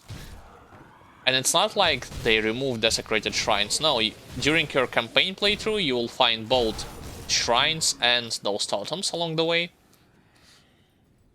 And on that note, I would also add that during your main campaign, like vanilla campaign, compared to your DLC, you will see that you will encounter more monster totems than in first or second DLC. I do not know with what it's connected, but it's there and it's worth to mention. I have completed on normal difficulty 2 of those DLCs already, and there wasn't any large numbers of monster totems that I was able to encounter. Alright, now with that out of the way, you also should know that they are based upon tiers, so the higher the tier will be, the more the reward is going to be, but the stronger your enemies are going to... The stronger the enemies are going to be present, I mean those that are appearing and protecting the totem. You can tell the difference between what tier you actually have encountered based upon the color that you will see on the structure itself, as well as the words that you will encounter on those totems. For instance, tier 2 and tier 3 are labeled Ancient, Ancient being tier 3, and Forsaken, that is tier 2. On tier 1 totem, you do not have anything additional written on it.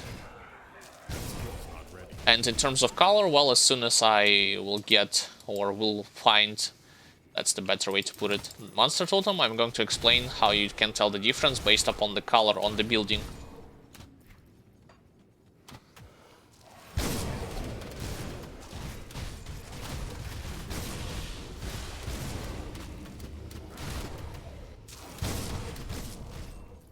That skill's not ready. When it comes to you as a, like, even if you are a beginner or experienced player, your speed with which you have been leveling up previously before those monster totems were included, as well as acquiring blueprints, rare items, and friendly faction, enemy faction points, the speed is going to be dramatically increased. Especially if you are able to defeat multiple tier 3 totems along the way. I mean, not the structure itself, those enemies that are going to protect it.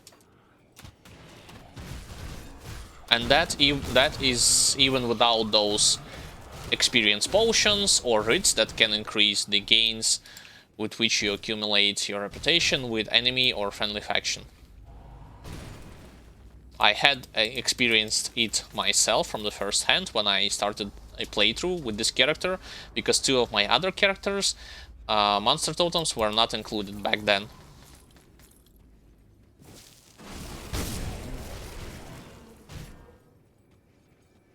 Okay, now no one additional is going to appear, so let's start this encounter.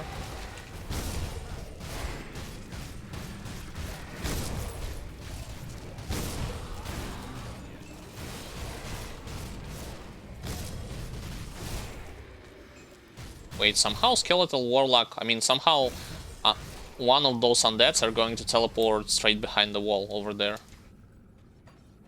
So for me, it becomes a little bit problematic to reach him, but nonetheless. However, one thing that you should know, especially... doesn't matter if you are a beginner or experienced player, to be able to defeat tier 3 monster totems, it's going to take a lot from you, especially in terms of knowledge-wise, mechanic-wise, and your build. Like if you are playing a strong character or not. Because the fact of the matter is that the enemies that are going to appear from tier 3 totems, are going to negatively impact your characters with such mechanics as lowering your defensive ability, lowering your resistances even higher, and at early game this is definitely noticeable since you do not have, like, let's face it, at early game you do not have a lot of resistances, even if you're playing to the best, like even if you're collecting the best gear possible, you will still going to miss some of it. So keep this thing in mind. On against tier 1 and tier 2 totems, this is actually not going to be that hard to defeat them, but against tier 3 I would advise you to approach it in an attempt to defeat their protectors at your own risk, especially if you're playing on hardcore difficulty.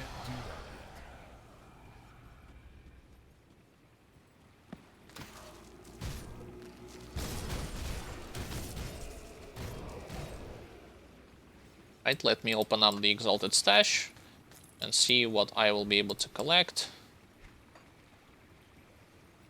There should be a treasure trove chest around this area. Oh, my inventory is full. So I need to teleport to the town to sell some stuff. Got it. Let's do it.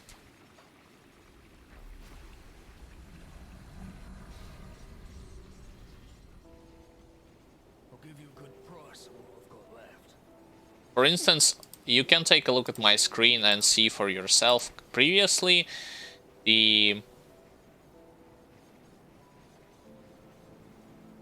first faction from which you are going to encounter your nemesis boss usually were beasts, and other factions were lagging behind quite significantly.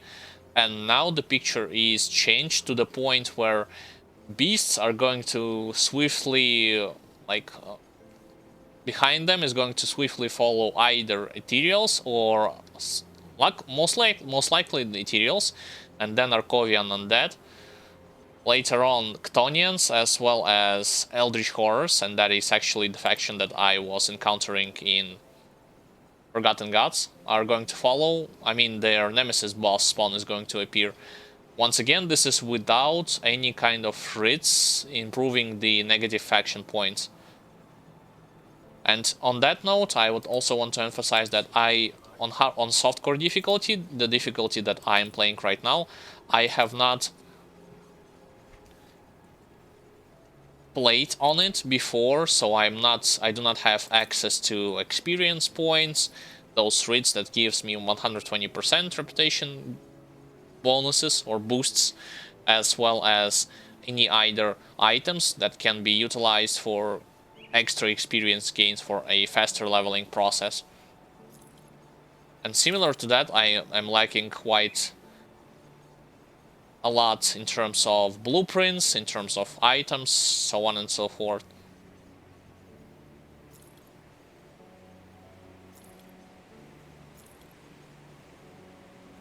I actually sell... Oh, and that was two-hander. So two-handers are basically not worth it for me at all.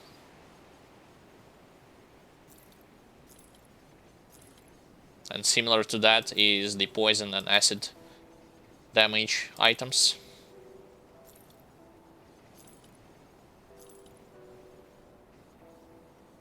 Cutthroat's Imperial Necklace of the Wolverine.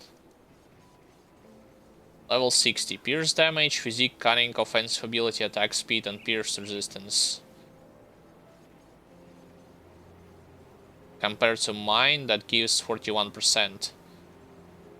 Pierce bleeding, 34 cunning.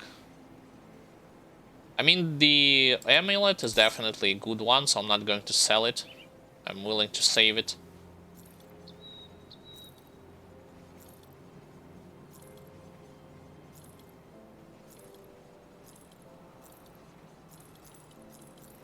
Right, what is this? Oh, this is not the right belt. And by right, I mean not the good one.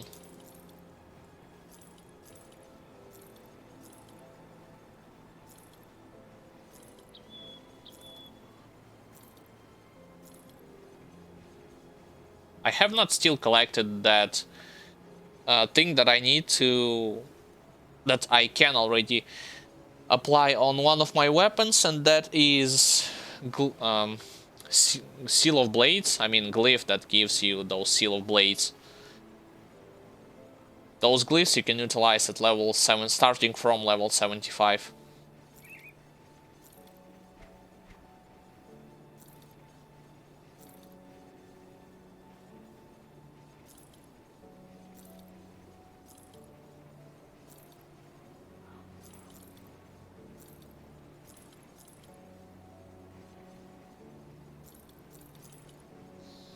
So far, sadly, I do not see anything useful. I do know that on level 80, I can... It's either on level 80 or beyond, I can teleport. Like, switch the difficulties and go for Mammoth Resistance and buy from them those swords that are going to give you +1 to all of your skills in Nightblade. Either this, or just wait until I get eventually to the homestead for the purpose of acquiring better items, better weapons.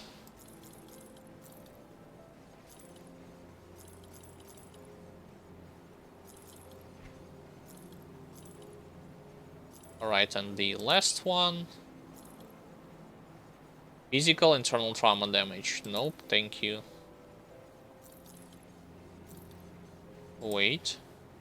That was definitely pierce and bleeding damage. Yeah, but the percent number is on the lower side of things, so I'm not willing to change it with the items that I currently have on me.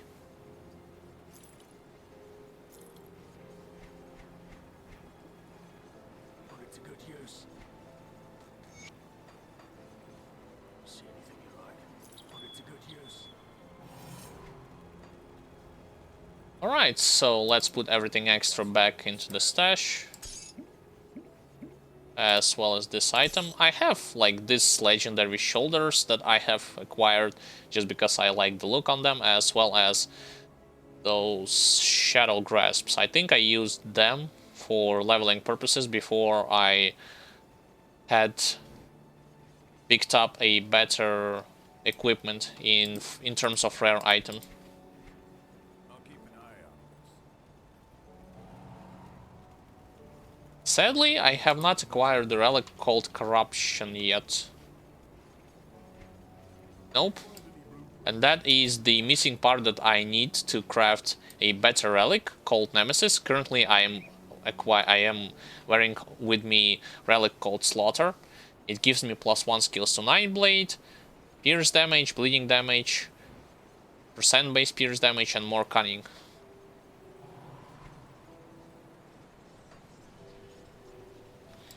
So let's get back over here.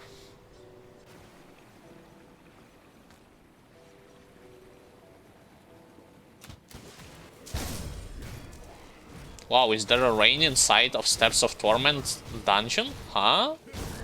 That was definitely weird from an aesthetic point of view. It's supposed to be multi-level dungeon without your... how should I say it?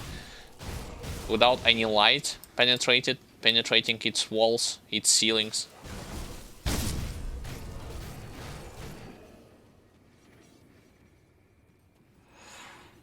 Right, so Grand Priest is next.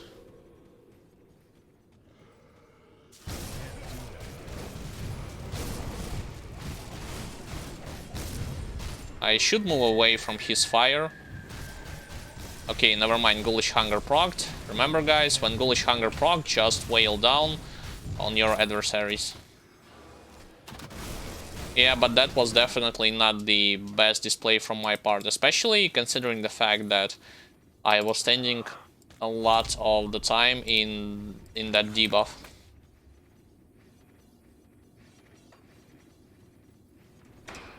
Okay, let's complete the 4th and 5th level of the Steps of Torment.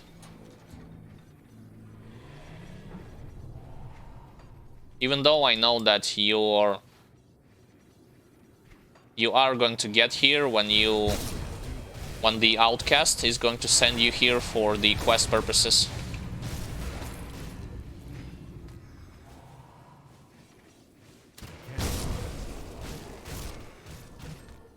And outcast, that is the Anastasia, the ethereal that is going to help you in the story. You will eventually find her in Fort Icon.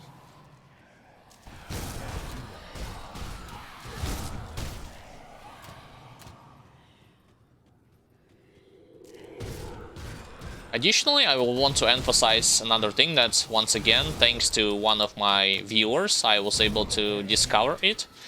And that is, if you want to dodge an attack against a particular enemy and you find that most of the time you are accidentally clicking on his model, like on his monster model, instead of dodging it, you can utilize the force move command to be able to move straight through him, so to speak. And even though your cursor might be on him, you are not going to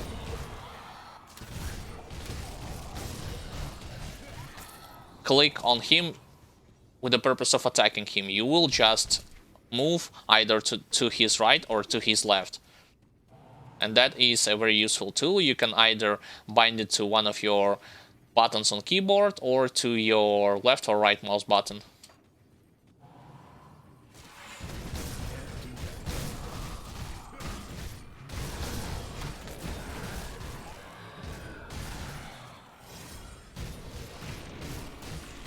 Okay, that's the first wave. I am trying to focus down those regenerators, as well as, in general, like those ghosts with the crossbow on them. That's the second wave.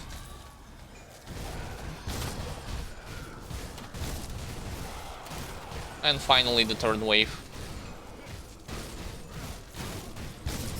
As you can see, those skeletons, they are practically vulnerable to your stun effect, whether it be from Ring of Steel or from your Velgotian Shears.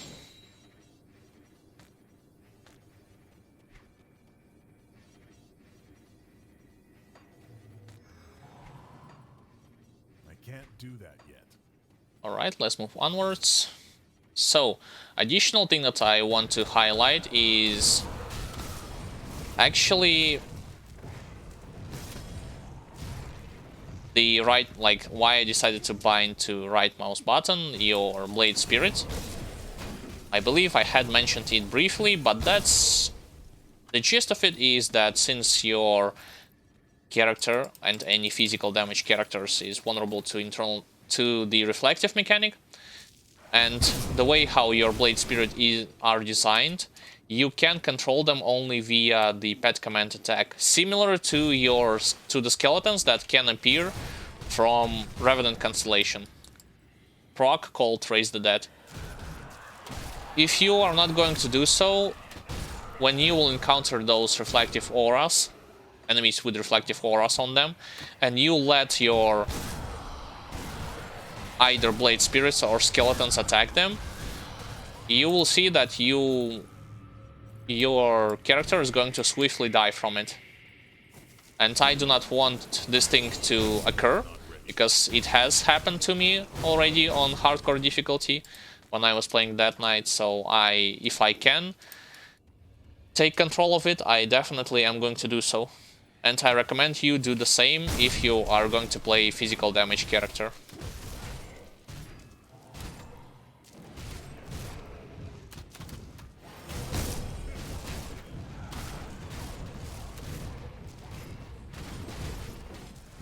It seems like pathway to the right is blocked. Yeah, pretty much it's blocked by the rock, so I need to clear those corridors from the left side.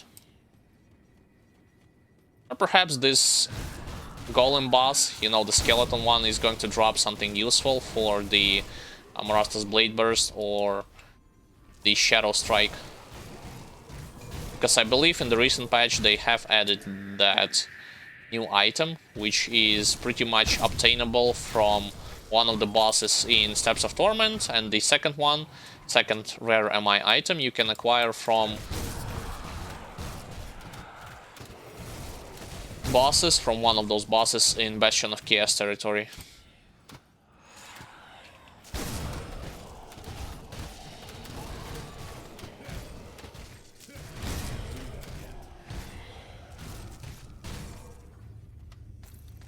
Oh, there's actually tier 3 Ancient Spirit Totem.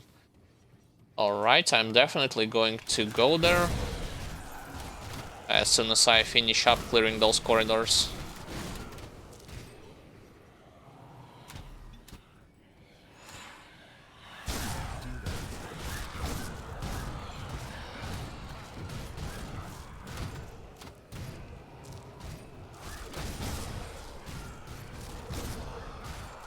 Do not forget that on higher difficulties, when once again touching briefly upon the mechanical side of things, your speed with which you are accumulating either friendly faction experience points or enemy faction points is going to increase. So if your character is on par in terms of defense and damage, and he is up to challenge to be able to overcome the enemies in higher difficulties, and you are seeking the way to improve your friendly faction or enemy faction points, I think you should do it on higher difficulties rather than restrict yourself to normal ones. It's not to say that on normal it's impossible to do, it's actually feasible, but it will take you definitely way longer time than needed, than you would think you will, and I would argue that it's going to be a little bit boring for you to be able to do this on normal rather than do it on higher difficulties. Despite the fact that yes, on higher ones you will take more damage from your opponents, but from my point of view the risk is worth taking.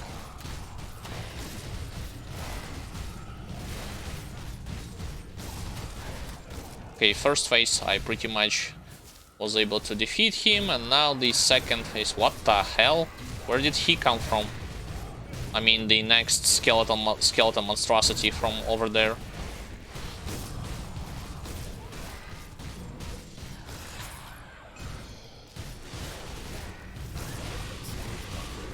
So, is he giving me something useful in terms of his item? I believe he will give you... he can give you the amulet, which is named upon his, like, the boss name.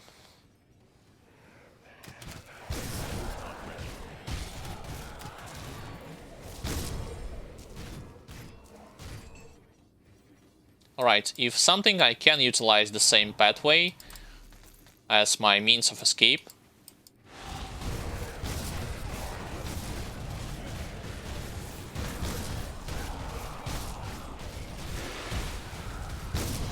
I wanted to focus down the reflective guy as fast as possible, so this is why I did not pay that much attention to those another skeletal gargantuans that were appearing closer to me.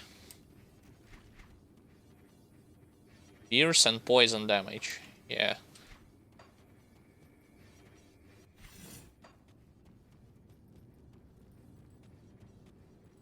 As you have witnessed, so with the amount of elites that you are going to defeat from tier 3 totems, your reputation is going to increase until the hated and nemesis point in no time.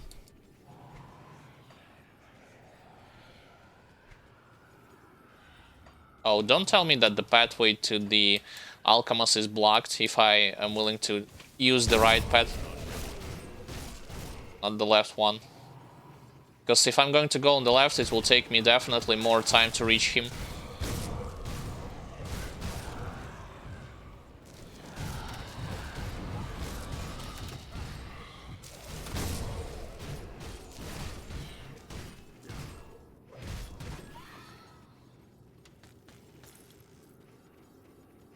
so no one is here, with the exception of one chest and a wall, which I can... You know what? I do not know what's the purpose of you breaking those walls that are not opening up any sort of passage. Like, when I had bought this game and I decided to stream it, I still... To this day, I am confused, like, what is the purpose of you breaking through those walls that are just there for the scenery's sake and nothing else, pretty much. Yeah, the pathway here is blocked, so I need to take a longer road to the Alchemist, the Executioner, which is the final boss in Steps of Torment.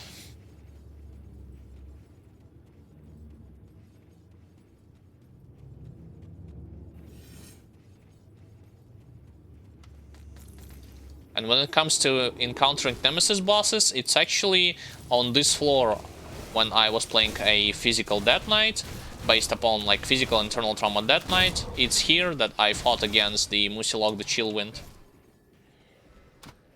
In 4th floor of the Steps of Torment dungeon.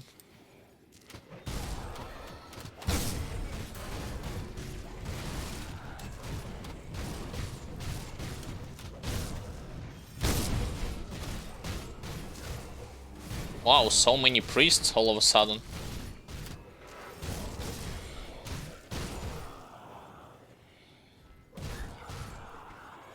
Right, 2 more points, 1 pointer into physique as usual. And then I'll check if this vendor has something in terms of components or items. Any useful ones? Not necessarily. I mean, it's worth to highlight that one of the relic that you will craft, that you can craft, I sadly forgot the relic's name, but for one of them you might require to buy or find a sword, which you can pretty much buy from this vendor in Steps of Torment dungeon.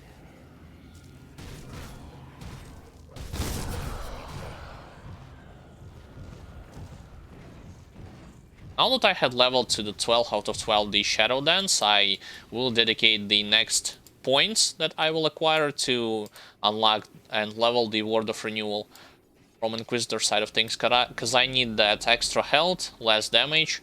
More movement speed is also going to mean that I'm going to move quicker from one point to the other, from one encounter to another.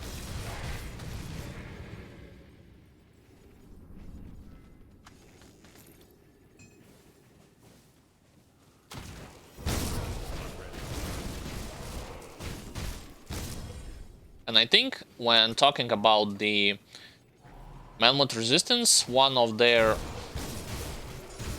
how should I say it? One of the traits... not the traits, one of the ways with which you can accumulate faction points, if I'm not mistaken, like I'm gonna double check right now, is just by killing Ethereals. Let me see it for myself. So I'm opening the faction window and then Melmoth Resistance. Oh, killing Ethereal Vanguard. Oh, yep. Sadly, Ethereal Vanguard is the enemy faction which you will encounter only in Ashes of Melmoth DLC, specifically in the Melmoth itself, or at its outskirts. So it's not like killing regular Ethereals, especially in main campaign, is going to allow you to get closer to the desired status with them. Well, it was worth it to check at least.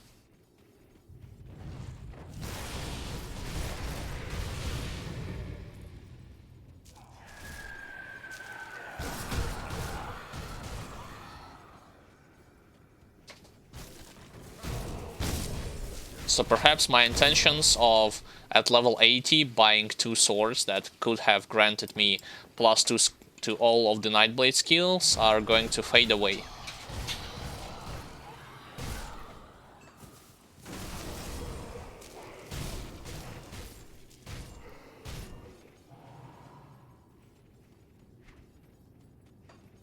But nonetheless, slowly but surely I am clearing the most of the part from this dungeon.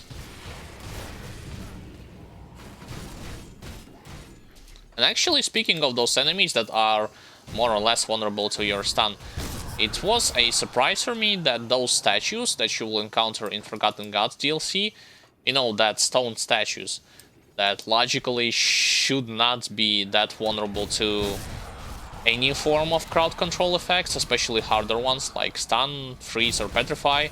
On the contrary, they are pretty much stunnable and crowd controllable to the point where I was able to, even against elite ones, stun lock them, and I wasn't allowed them to retaliate back with any kind of attacks.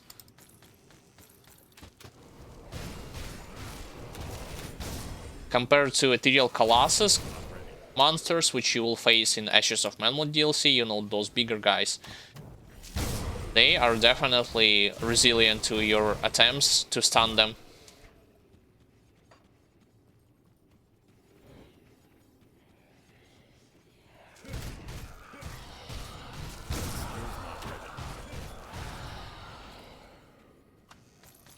Also, one might ask, like, why I have not, since I am playing a pierce damage build, why my build does not include the Unknown Soldier constellation. Basically, because it has pierce damage, more attack speed, more offensive ability, crit damage, as well as this proc.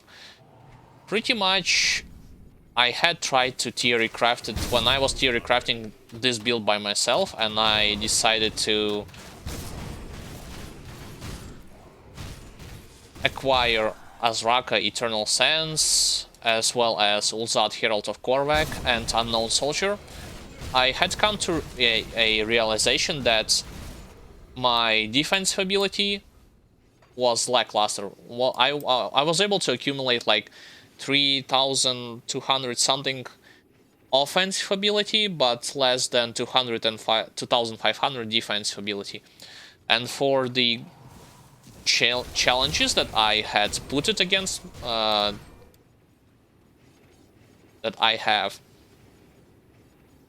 yet to overcome in the future, I think that this number of defensive ability is definitely not going to allow me to do it. But for those that want to experiment or just wanted to stick to the main campaign, I think you can safely acquire all of those constellations that I had made. Once again, they are Azraka Eternal Sands, Ulzad Herald of Korvac, as well as the Unknown Soldier. Let me turn off the rare items auto pickup function from Grim Internals mod and throw something that I genuinely do not need, just to free up some space before I'm going to eventually encounter the Alchemist, and after his inevitable defeat, I'm going to pick up a lot more items from the chest straight behind him, and that is going to swiftly fill up my inventory back to its full capacity.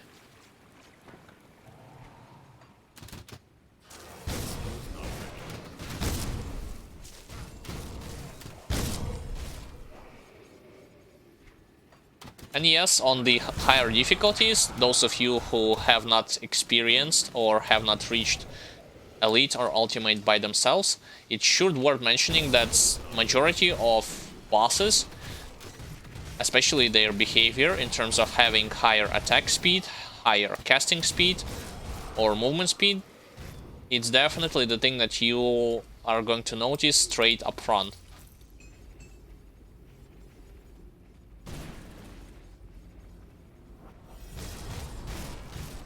For instance, when talking about the Alchemist Executioner, on higher difficulties, his pools, you know, those that he creates when, and the ones that are going to deal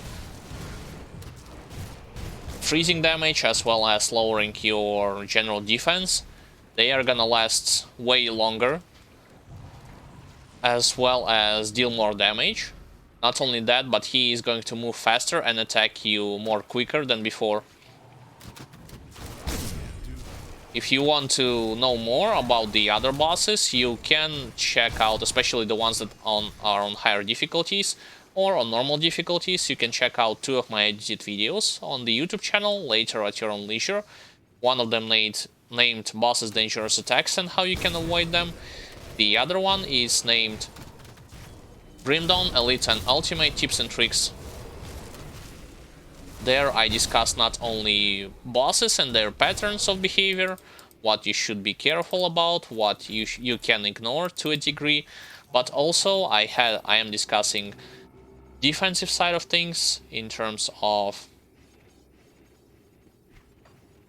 components, on what levels you can craft them, early game ones or end game ones, what is required from you to do it, on what items you can apply them, and all of this stuff.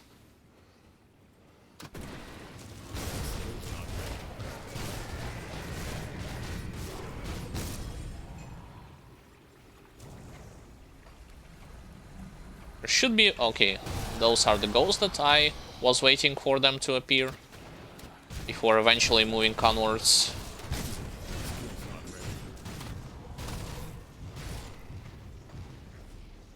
I think that I forgot to mention when I was explaining to you that when you are playing a dual-wielding character, you want to pick up your Breath of Belgothian modifier to your pneumatic burst, but once again, only when you are melee dual-wielding. So it doesn't work with the shield, with the two-hander, or anything like that. Only 2 melee weapons. Swords, axes, clubs, whatever the case might be. Even daggers, although daggers, like, from my point of view, daggers are mostly useful not in terms of auto-attack damage, but rather in terms of giving you more mana regen, more casting speed, excuse me. So mostly for caster-based characters.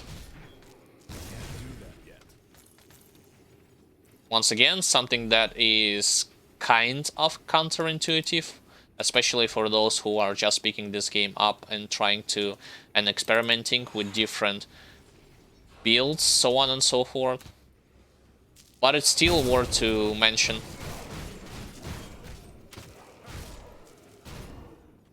Because, for instance, one might think that if you are going to play a dual-wielding character, especially if you have played in other games with where dual-wielding character exists, you think that you might wield like 2 daggers, for instance, like auto-attack like a rogue from World of Warcraft with 2 daggers in each hand. But the reality is that in this game it's not necessarily the best option for auto attacks or weapon pull skills. I mean, those 2 daggers. Okay, I'm waiting for his pull to appear. Huh? Why is he... there's your pull, and now I can fight you out from it. I actually was able to dodge quite a lot of his attacks because of the fumble debuff. Yeah, there's actually the case in point that I was emphasizing. Look at how long those pulls are lasting on this difficulty, on the higher difficulties compared to your normal ones. Do not forget to move away as soon as he created one of them, because otherwise your defense is going to be lowered and you would take unnecessary damage just by standing on one of them.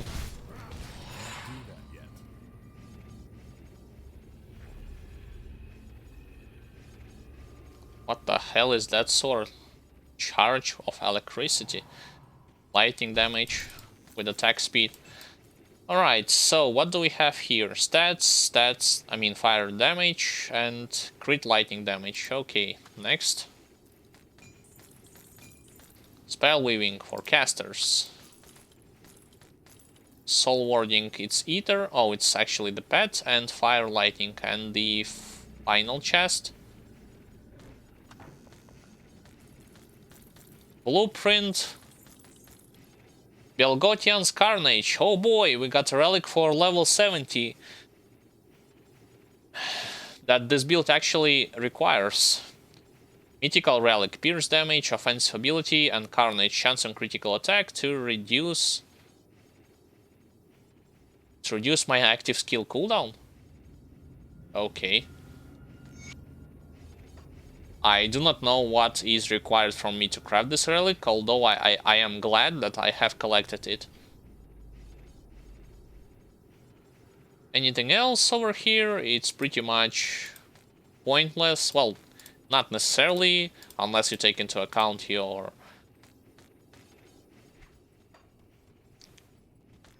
My inventory is full. means with which you are collecting gold in this game.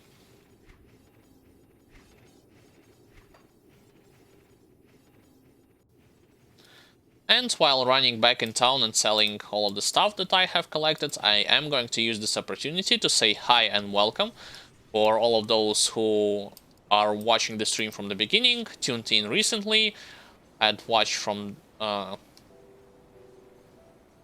middle. It doesn't really matter. Nonetheless, you're always welcome. My name is Alexander, also known as Sandrievitz. I'm playing Grim Dawn on Softcore difficulty with Elite included.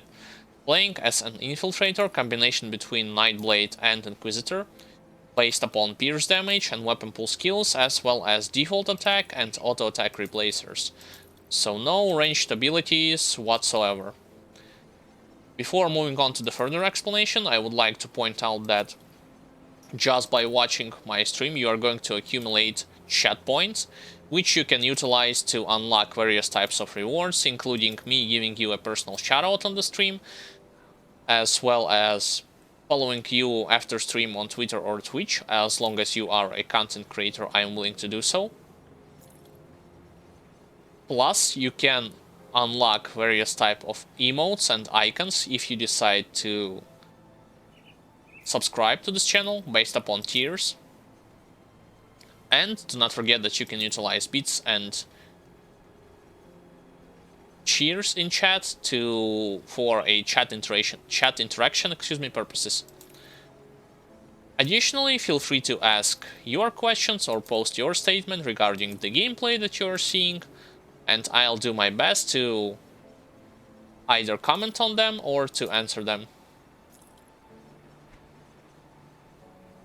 The next thing that I want to highlight is that I'm using at any given time mod called Grim Internals that allow me to auto pick up blueprints, lore notes, rare items, components, as well as highlight my HP bar, my enemy's HP bar, debuff icons on me and on them respectively.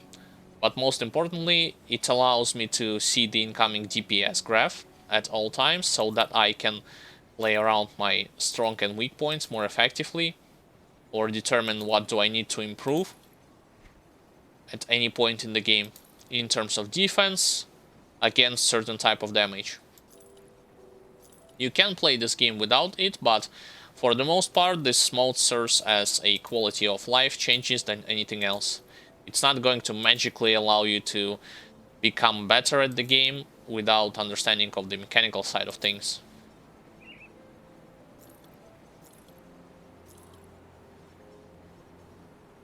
Additionally, I am going to, usually at the beginning of the stream explaining thoroughly and in depth about the mechanical stuff in this game when it comes to tactics or description of the skills, what you need to know, and after that I'm just going to briefly mention some information about it. But if you want to know a more in-depth look, I would recommend you to rewind as soon as the stream is going to be finished and re-listen or just rewatch the initial part of it. Also, I am mentioning the strong and weak points in regards to leveling as well as character-specific stuff, and compare one abilities to another in terms of their usefulness, their utility purpose, offense purpose, or defense purpose.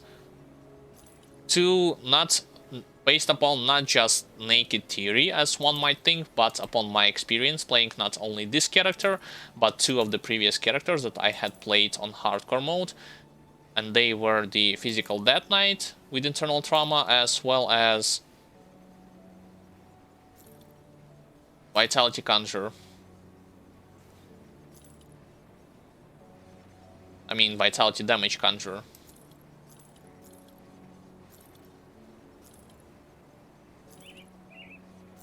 In terms of my goal, like what am I trying to achieve, I can explain it to you once again. So basically, when it comes to end game stuff, I am aiming first and foremost for the completion of campaign on all of the 3 difficulties, as well as acquiring the Shattered Realm set, which can only be obtained at ultimate difficulty.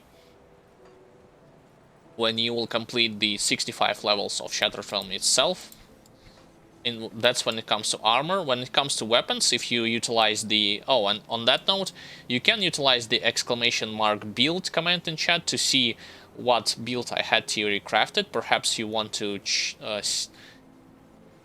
utilize the same approach or change something in your favor. I wasn't utilizing any other template. I had theory crafted him by myself. And on that note, I would want to specify that you can see the exact skill point allocation, the magical components and augments that this build might have. And do not shy away of utilizing other commands, whether it be general ones or specific commands based upon the Grim Dawn game. Or ask anything in chat if you find that something is still unclear.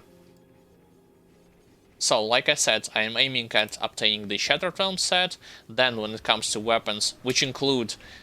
Shattered Realm set include armor, helmet, I believe amulet, and the gloves. Weapons, I am going to collect them pretty much from this territory, left from the homestead, in infested farms, gruesome harvest, and rotting croplands. You can do this as well. They are pretty... You can target farm them from regular bugs, elite bugs, or from boss like the Hive Queen. You just have to look for the suffixes that is going to serve you for as best as possible. In my case, I'm going to look for puncturing and electricity, the thing that is going to give me the most amount of pierce damage as well as attack speed on top of it. That skill's not ready. The other items, I'm not going to stop on them that much that this build have, just because they are pretty much going to drop randomly from anyone on the map, and I cannot comment on them that much from my point of view. Like, the majority part of this build is pretty much obtainable by anyone. You just have to dedicate a certain amount of time and effort to get through the Shattered Realm stuff, as well as to farm your weapons in that territory that I had described.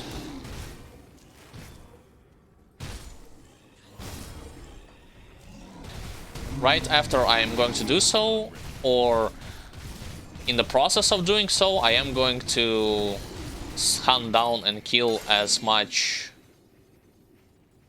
Nemesis bosses as possible. Previously, I was able to face and defeat only against 4 of them, and those were Alexander the Archmage, Musilok the Chillwind, Falderon the Stormscourge, so there's many more yet that I have not beaten, I have not encountered. So it's going to be a surprise for me as well in terms of their strengths and weaknesses. Additionally, I'm going to aim at trying out and completing, well, going as far as possible in your Crucible DLC. I believe the highest mode in which you can go there is Gladiator, the highest level of difficulty. Let me turn on back the function that allows me to auto pick up those rare items. I can't do that yet. Once again, perhaps for the purpose of making an edited video, discussing not necessarily the mode itself, but how it is to play this mode from the point of view of melee guy rather than caster characters.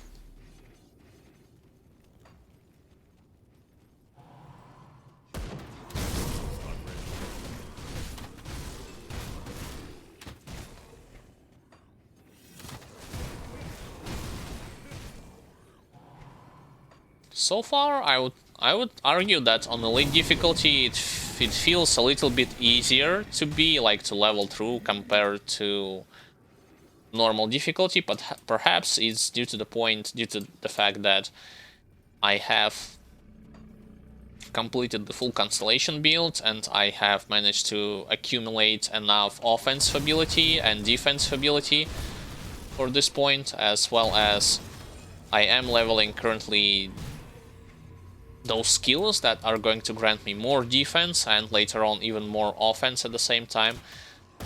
Talking mostly about the Word of Renewal from an Inquisitor side of things. And all of those tools, majority of them I do not have at my disposal on normal difficulty.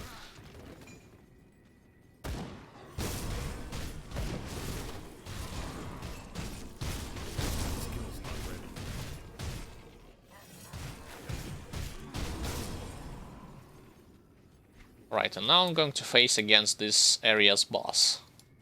As soon as I will defeat their shamans and all of the other unwanted guests, so to speak. Okay, this thing I dodged. This thing I can pretty much walk up from it.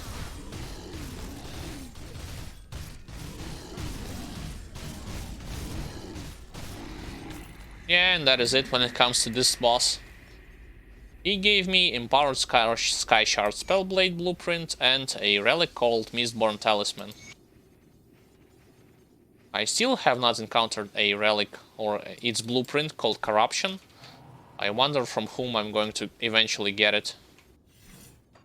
Because once again, it's my missing piece before I am going to be able to craft the Nemesis relic. Or at that point, like, I do not know, I have preemptively farmed and gathered all of the components required for the Nemesis relic, and at this stream, as you might just saw, I have acquired the Belgotian's Carnage relic, which is level 70, and I think it's definitely an improvement over Nemesis relic. So should I invest more time and effort and acquire the components that is needed for the purpose of crafting Belgotian's Carnage? Like, I don't know.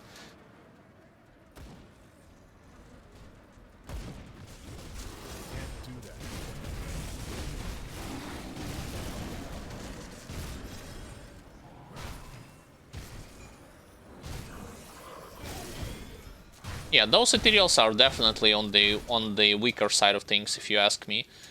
It's until you get to the point where you are going to go in the Necropolis area, or better yet in the Port Valbury, where you will encounter a lot of Iron Side Hulks, Flesh Hulks, so on and so forth. Only there you might see some problems. Although not every build are going to...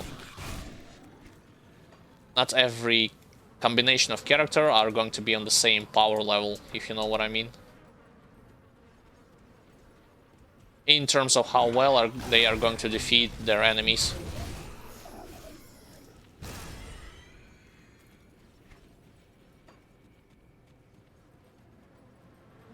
Alright, I need to accept 2 quests. Well, if it isn't by... I haven't been entirely... I came upon... That's the first one and the second one.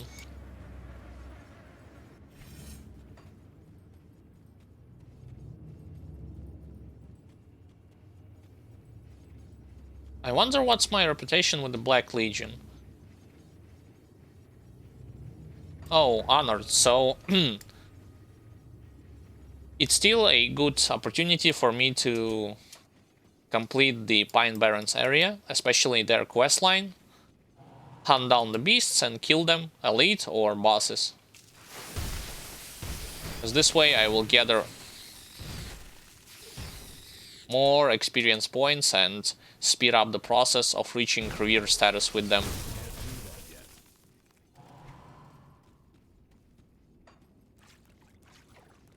By the way, in this layer, in this cave, the quest boss, as well as not the quest boss, the optional boss that is going to be near your quest NPC, can be spawned in 2 different areas.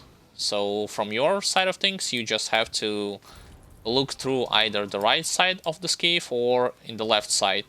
It's one of those areas where you'll eventually find that NPC that you need to complete the optional quest.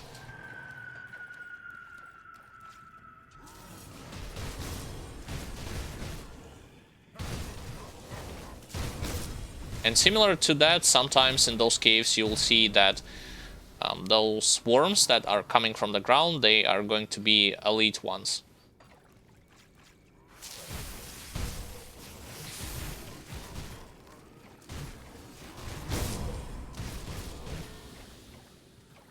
Not all the time, however. Yeah, those are two elites. I'm willing to attack shielded just because he is capable of giving damage absorption buff to his allies. And by allies, I mean his nearby monsters. And that is another tier 3 totem.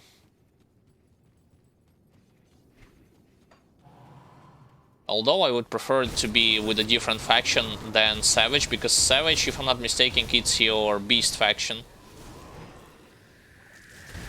And I already talked about on many times on other streams, I'll repeat myself, that they should have added the opportunity for players to encounter Nemesis boss from Beast faction in main campaign, because to me it doesn't make a whole of a lot sense to acquire that fast reputation with beasts, and the only way for you to fight their nemesis is either in Shattered Realm, in Crucible, or in Ashes of Manmod DLC. Let's focus down the troll to deny him the opportunity to charge, I mean not to charge, to stun me. That definitely was an interesting combination of enemies, and annoying ones as well, especially if you do not have the means to control them that effectively. I mean trolls and shamblers. If you remember that I have talked about shamblers quite often, that in point blank range, yes, they are going to deal physical damage as well as internal trauma damage, but staying close to them, you are going to deny them the opportunity to hit you with with those rocks that they can throw at you should you decide to attack them from a distance. And the rocks by themselves are not that threatening, it's mainly their stun effect that is going to be noticeable, especially on characters that doesn't have a lot of stun resistance on top of them. Okay, I'm willing to wait until this thing is going to run off.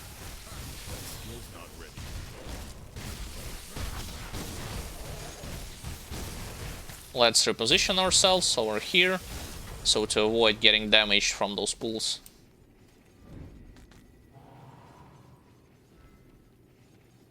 And this is another mechanical thing that I would advise you to use. Do not click on desecrated shrines or on monster totems standing in point blank range to them, because otherwise you can get swiftly surrounded and overwhelmed in a span of few seconds, unless you'll have the means of escape, like charging ability through monsters or teleporting abilities.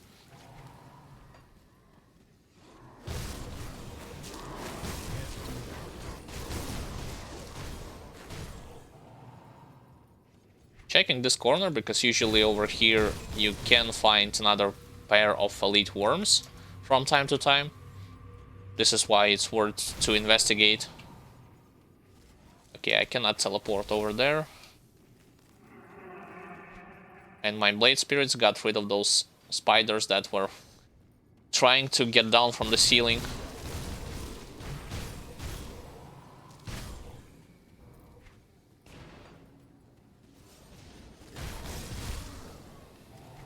What the hell happened there? Some kind of weird sound effect.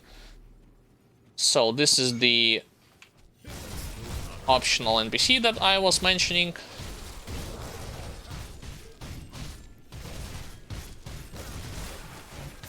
And that was the optional boss that you will find always guarding, question mark, that NPC.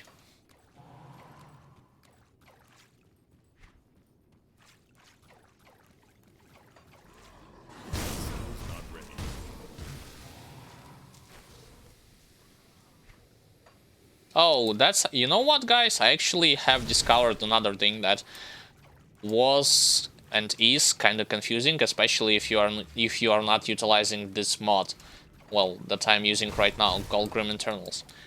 You remember that I was mentioning, especially if you are playing through Ashes of Melmoth DLC, that some of the enemies, the ones that are leaving acid pools, they are going to inflict you with negative debuff, which in return will force you to miss your default attacks against them, right?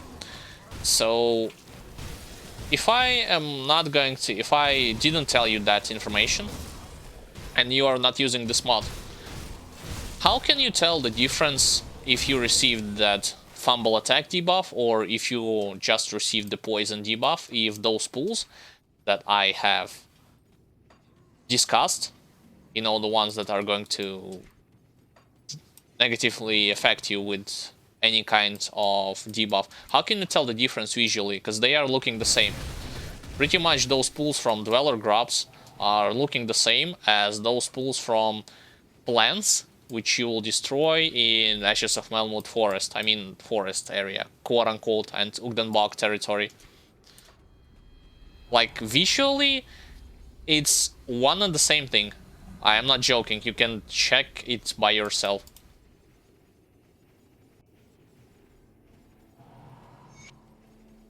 Oh, once again, Ancient Savage Totem. My beast reputation is almost at the Nemesis status, so there you go. Not even at the, well, closer to the middle point in Elite difficulty, and I'm already a Nemesis with one of the factions. If I'm not mistaken, before they have added the monster totems, I was able to reach Nemesis status with beasts only when I was... Let me think about it. When I was going through the Ugdenbog territory on 2nd difficulty. So it's definitely an improvement in terms of speed.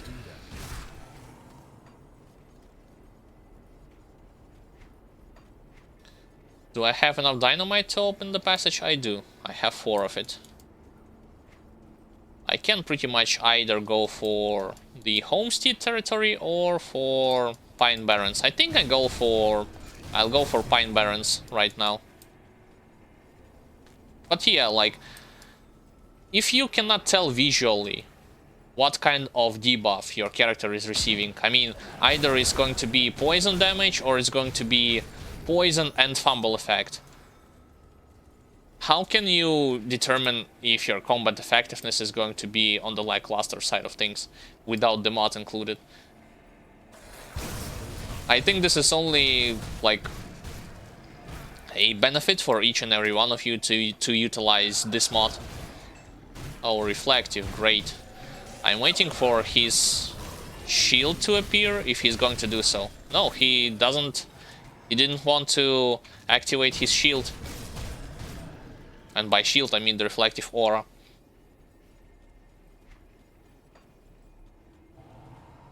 And since I am discussing those counterintuitive mechanics as well as confusing ones, you also should know, especially if you pick this game up and playing it, about those pools that enemies are leaving on the ground by themselves or when they are dying. I mean, manually or when they are dying.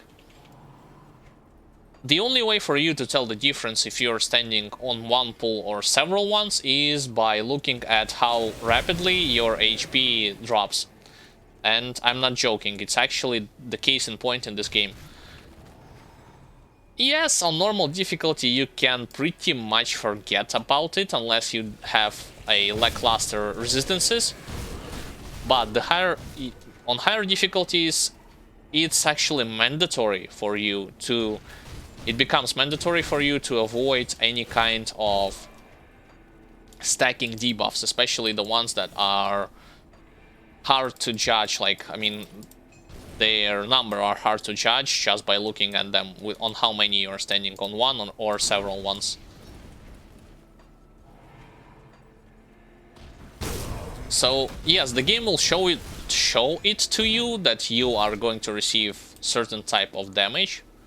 Display it here, whether it be poison and acid, ether damage, or what else is there?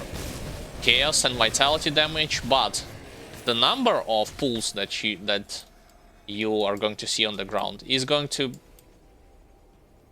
The number of pulls that are going to deal damage is pretty much always hard to judge, hard to determine.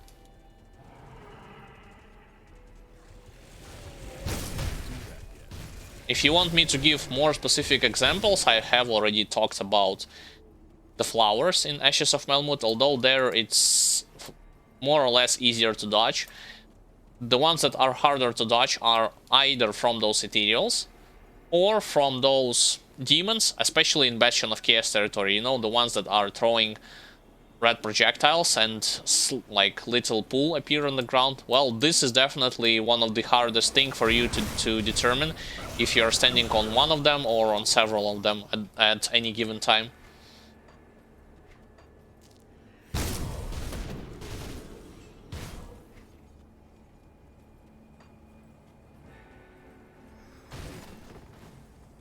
Okay, here are pretty much going for those chests first. That's one. Should be a second, even though it's not...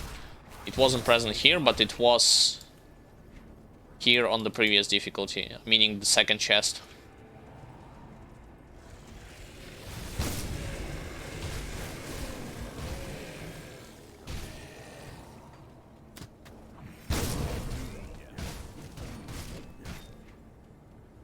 Okay, let's go way over there.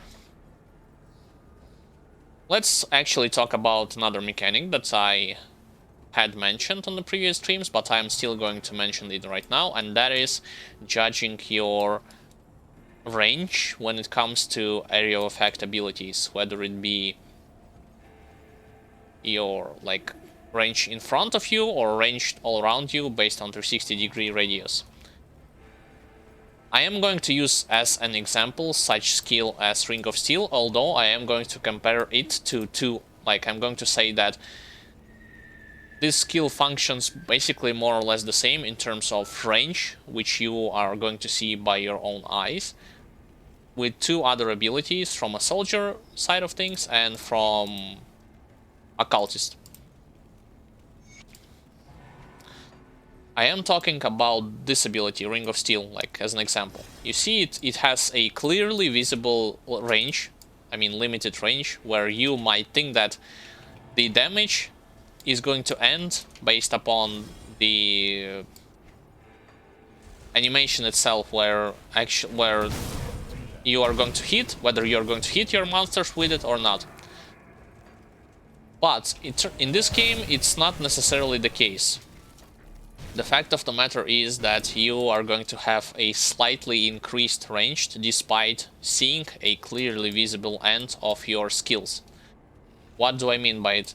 Let's say I am utilizing this a bit. Well, that wasn't a good example, but the fact is that when monsters are going to approach you, you have like 2 or 3 meters of extra range with any of your abilities that are going to deal area of effect damage, and that works with your Ring of Steel. That worked previously for me with my Sigil of Consumption from Vitality Conjurer, as well as that worked when I was playing as a soldier with my Warcry ability.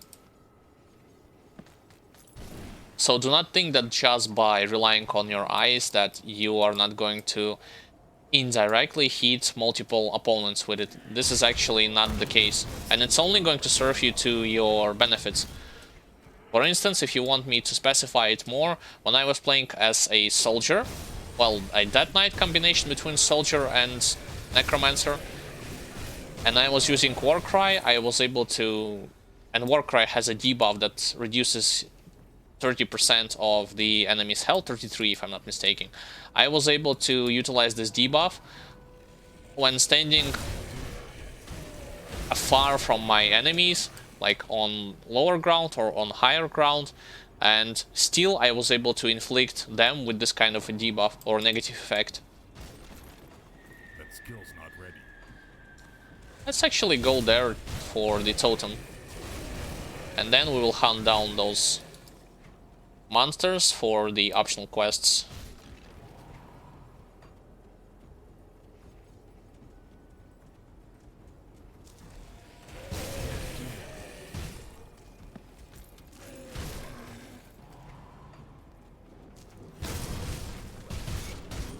And like a few words about those manticores. If you are playing as a character with low amount of physical resistance and you are going here to complete those quests, please dodge the initial attacks of those manticores. You know, the ones that they are doing 3 hits in a short time span, similar to those rabbit bone racks, you know, in Act 1, those rabbit like rat looking creatures colored in red. They also have 3 attacks, initial ones that they are doing, and then they are going to reserve to their regular attacks. Try to bait and dodge their attacks or just kite them around, because otherwise you would risk losing your character to their flurry of attacks, especially if you will get surrounded by them.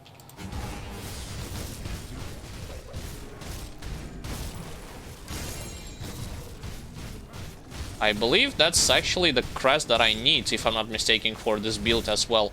You know, the legendary that just dropped. And there's my nemesis status with the beast.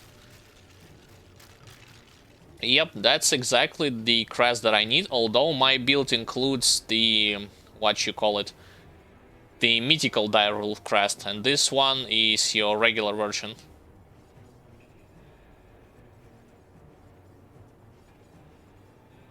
Nonetheless, I am more than welcome to use it. More than happy I'm going to use it. I believe I have acquired the Manticore. What I need? Manticore Poison Gland. Yep. It's marked that I have picked it up. So the next thing that I'm going to do is I'm going to acquire... Well, I'm going to kill the Manticore boss in this place.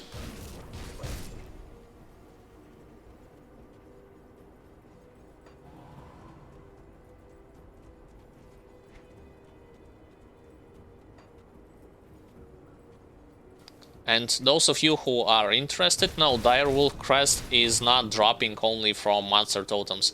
It's one of those random drops which you can acquire anywhere on the map from either destructible environment, regular monster, elite,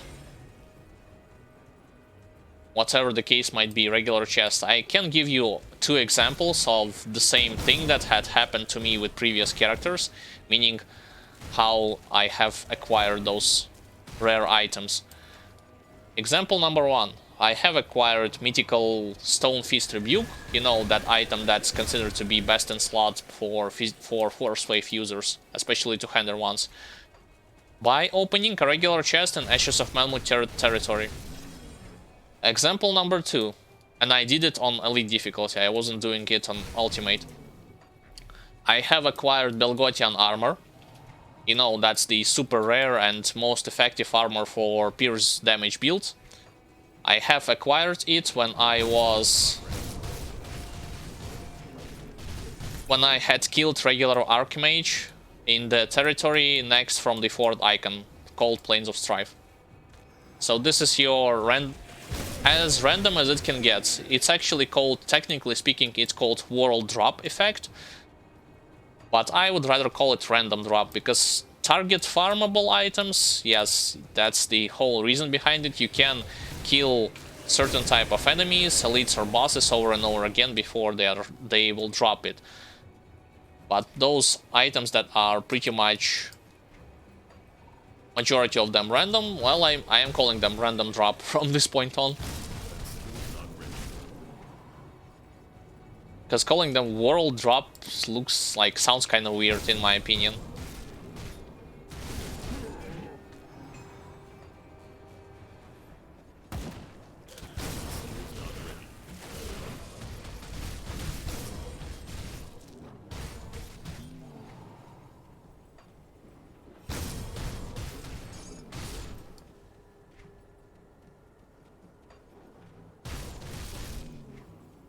You know what? The thing that I have not understand fully, I get it that when it comes to tier 2 type resistance reduction, that percent number based is basically stackable with one another. But when it comes to tier 1, you know, the thing that I get from Azraka Eternal Sense that reduces the offensive ability of my opponents, as well as this thing called Bladed Rift, does it also multiplies with each other, or just the strongest will work? Or strongest will override the weakest one in terms of negative effect?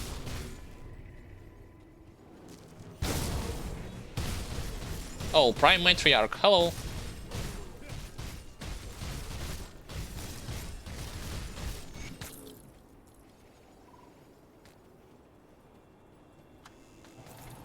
Actually, I had not recalled that this creature is capable of stunning you, to be honest.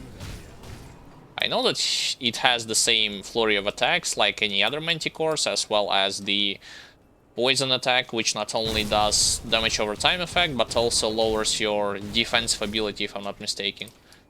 But stun, that's definitely the thing that I wasn't familiar with.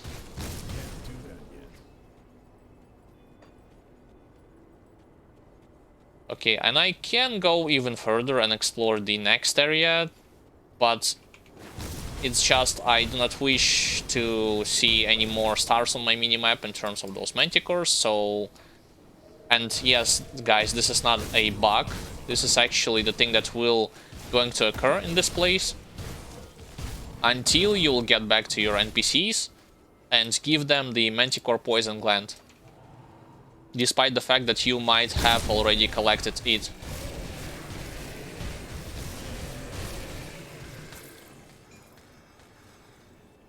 Well, I guess since I'm killing beasts, this is also serves me to a better purpose to accumulate my Coven of Ugdenbach reputation with them, because from them I need the Storm Seal something something that you can pick up and wear it starting from level 84.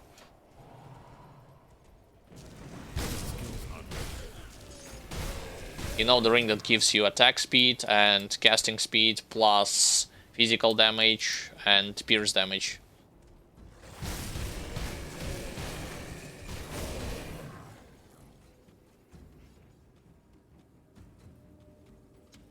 And similar to the previous difficulty, here I'm just searching for the cave, optional cave, which its entrance it's not going to be highlighted on your minimap, so you have to look manually, so to speak. I recommend you to do the same, because otherwise you would have to do this, go back on the open areas and do this manual search over and over again. If you wish to go first in the cave that has a clear indicated entrance like this one.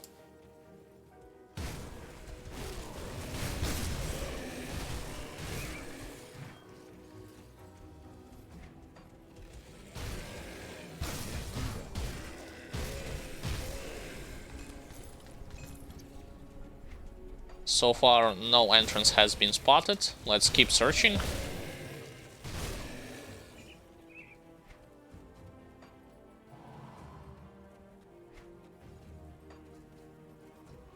Oh, there it is.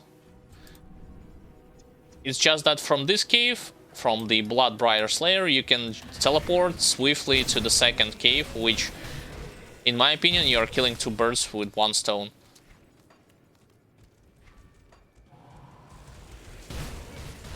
And they are not that large, so you're not going to sit here and explore more than 5 minutes, I would assume. And similar to the next cave as well.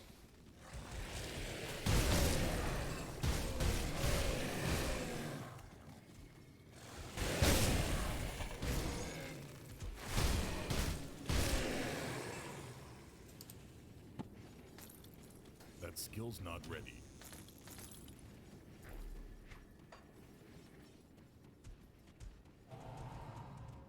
There could be several of elites alongside with the Bloodbriar himself. I believe in one of those difficulties when I was playing either Conjurer or Death Knight, I was encountering here 3 of them. Like 2 elites and all Bloodbriar himself. Okay, that's number 1 West monster that I need to defeat, and the second one is going to be all the way down there. What the hell is this? Blade of the Luminary? Elemental damage. Wow, +2 to Inquisitor and Arcanist at the same time. You know what? When I was theory crafting Nightblade, I mean dual wield Infiltrator, I had not seen those items that have +2 on them, unless you take into account like +2 to all skills, unless you take into account that two-handed swords which I have collected in my playthrough already, like a couple of those.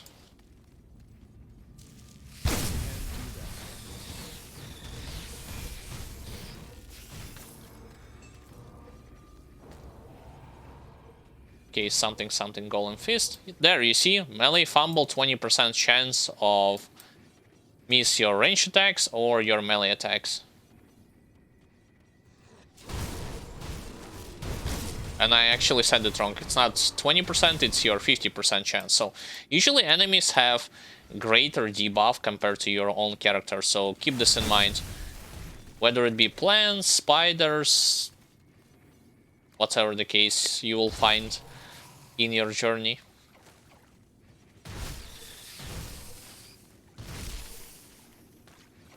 I am going there straight right now just because I want to get rid of that boss as ASAP. She's going to summon a couple of those spiders. I do not particularly care about them just because of my Ring of Steel and Whirling Blades. It's definitely going to swiftly get rid of all of them.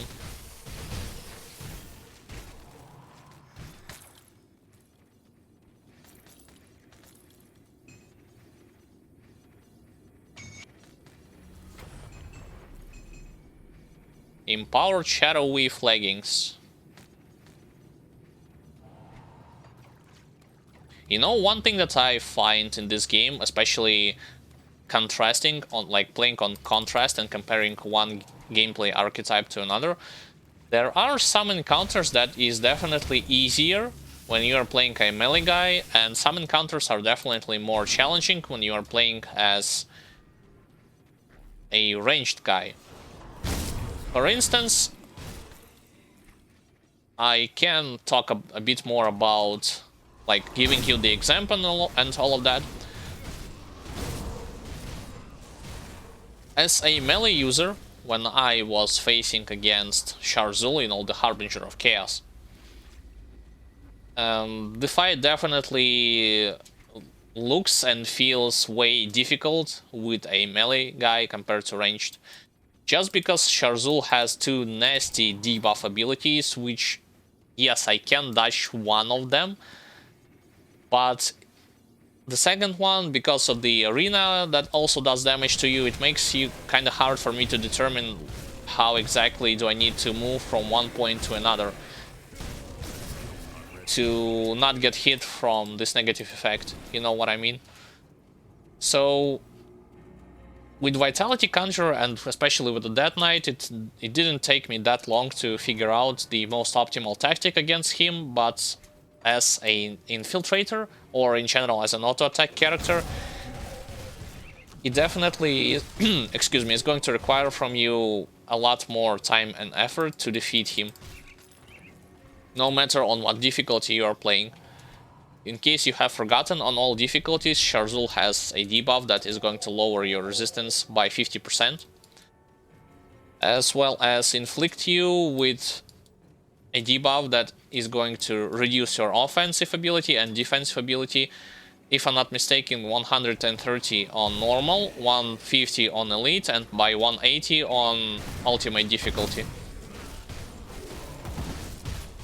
And he can't, like, I know the animation and all of that stuff, but it's definitely going to get harder, especially on elite and ultimate difficulty, because I had explained to you that on those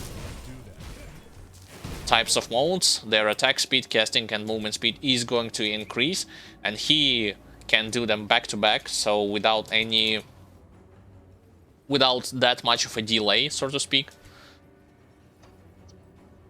So you should definitely take this into account if you want to play as a melee guy. I'm not trying to discourage you from doing anything like that. I actually encourage you to try it, but just take this into account.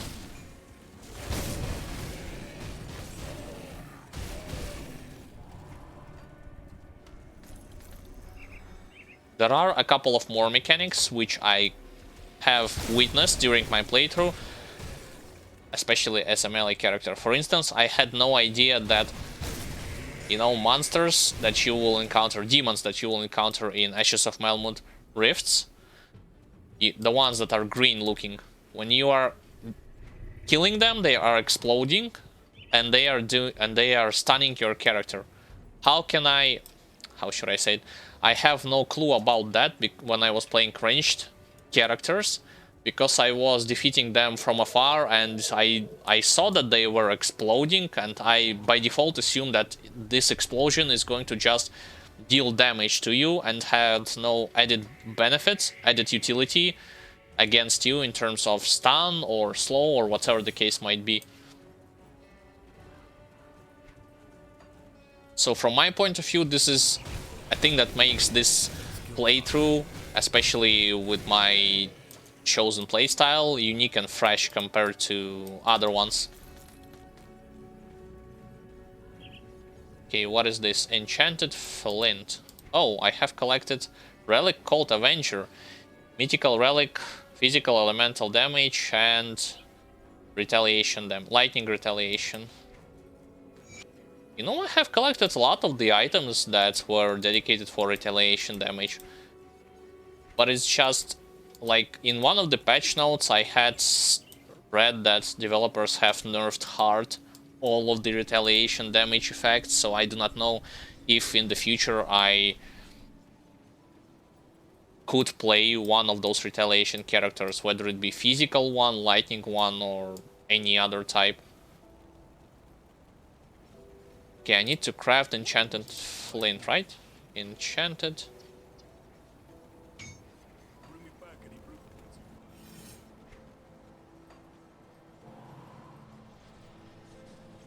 I have a couple of plans when it comes to future characters. Basically, the playstyles that I have not tried include shield playthrough, then not the point and click, how is it called? You know, the skill that you need to hold for hold the mouse button for it to do damage. So this playthrough, it's either Albrecht Death Ray or your, like, the meme skill. Perhaps I'm willing to do in the future the meme skill playthrough with Flames of Ignafar. As well as the playthrough where you just, like, throw some stuff and or cast some stuff and let it do damage on its own, and you just run before until the point where your enemies are going to get defeated. I am talking about either Wind Devil from Shaman or that Blackwater Cocktail from Demolitionist side of things. I have not experienced those playstyles by myself.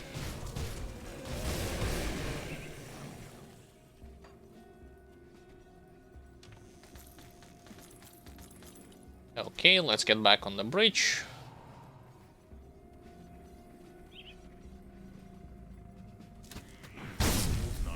I actually could go to those NPCs and acquire those missing experience points. I mean, not missing, but the experience points that I can collect.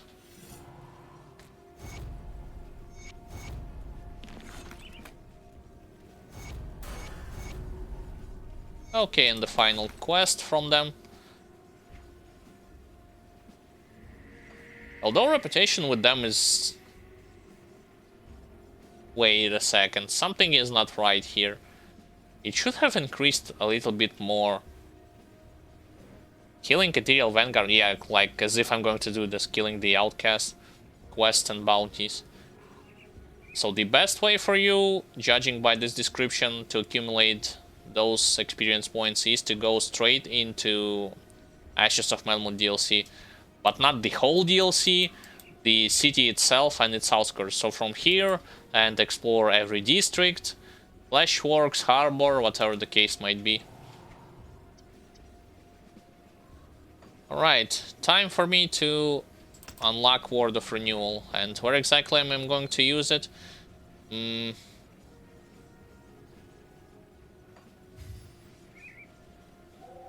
I wonder what does this have when it comes to uptime. So 30-second duration and 50-second skill recharge. So it's definitely going to last a bit longer, I would say, compared to... Yeah, 6 seconds longer compared to your... what you call it? Pneumatic burst ability.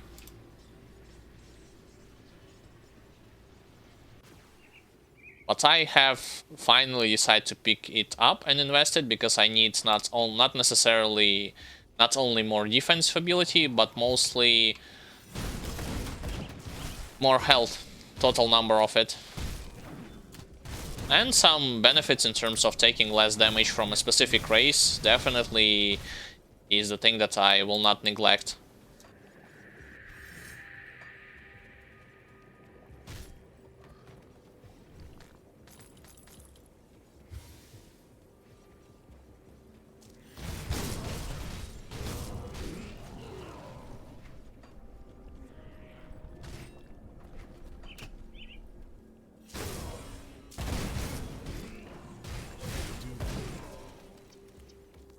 I think, you know what? Let me reshuffle it in a different order. Let's apply it over here.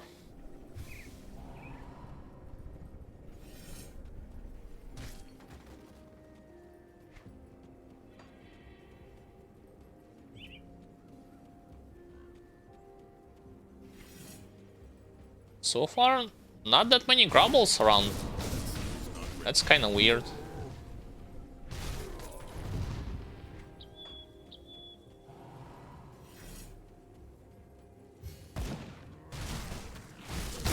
I need to keep track of that ability, because it's another skill that has a limited uptime, so to speak.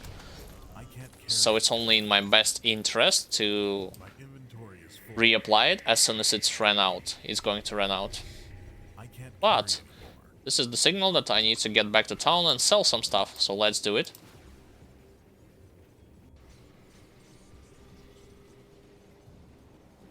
I'll give you a good price for what I've got left. Poison damage with pierce damage. Oh, so it's your poison and acid nightblade. Got it.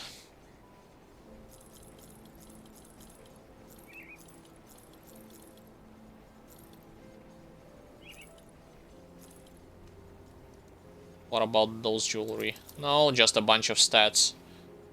This thing I don't need, even though like it might look good, it's still not necessarily like the best option, I would say. It's mostly for cold builds.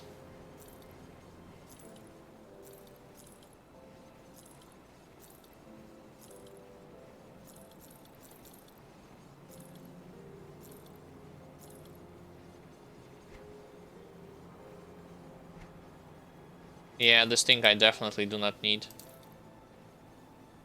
Here's bleeding.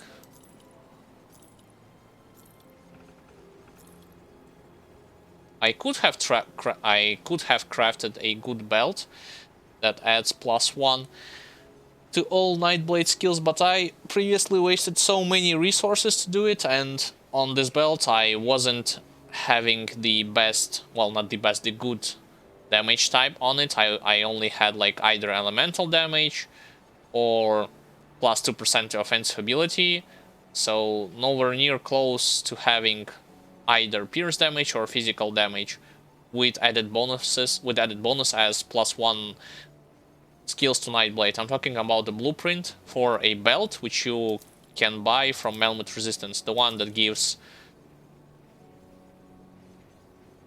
that you can craft on levels for level 65. This is why I'm wearing this belt for now.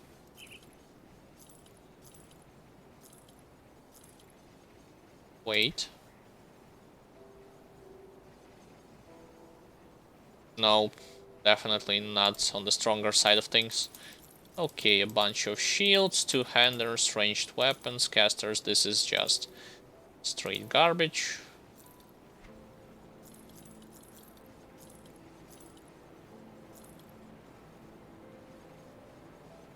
Resistance Preserver, Threats of Balanced Steel. Well, this is definitely the thing that I'm going to equip instead of mine. Mine called Prismatic, but Resistance have more resistance.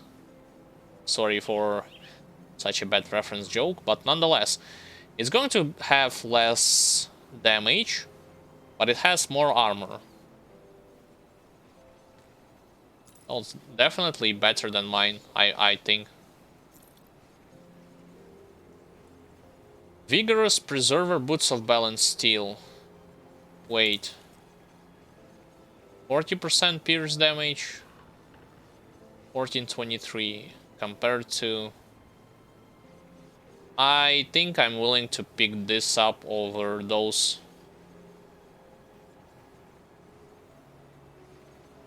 Yep. And this Direwolf Crest is definitely the thing that I am going to equip. This is a melee dual-wielding technique that activates of default weapon attacks. Oh, default weapon attacks. So that means that this Shard of Baronet's Fury have to go. Because otherwise I would not be able to activate my Direwolf's Claw ability. Got it. Pierce damage, chaos, what the hell? Pierce, chaos, poison, yeah, sure.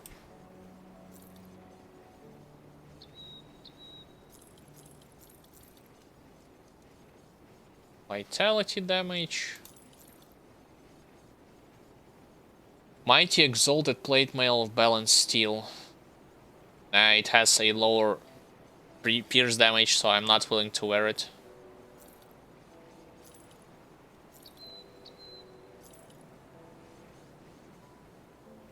It might look good initially for those who have not acquired either the Jacket of Blind Assassin or wearing something less good in terms of armor, or, I mean, not armor, in terms of damage. But for me, I'm willing to stick with the Blind Assassin for now.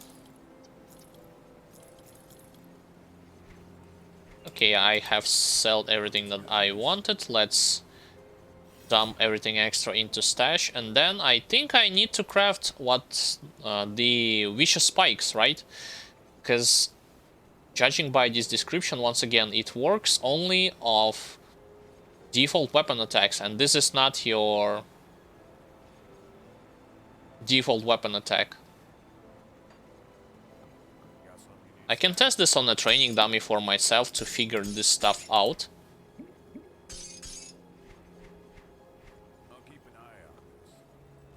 Okay.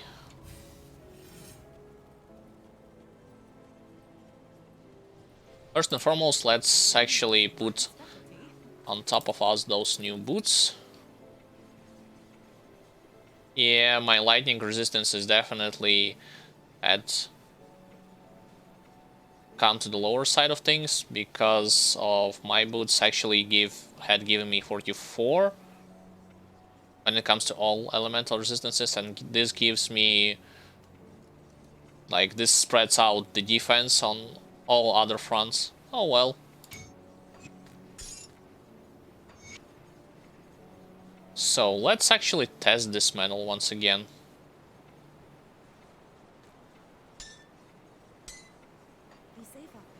Let's... what? Why am I seeing purple lights all of a sudden? That was weird. So, on the training dummy, if I'm going to attack... No, I am seeing the Baronet's Fury, and I'm seeing the Ulzad Decree. I'm not seeing any of those, like, Direwolf Claw. But what if I, let's say, weapon attack?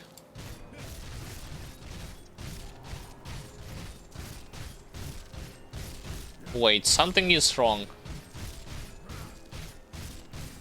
It's either I'm reading this incorrectly or something is definitely wrong in terms of this description.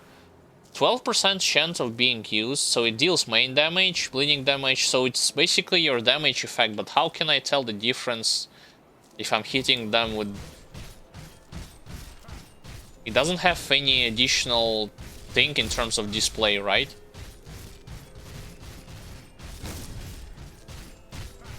mean, I'm not seeing it.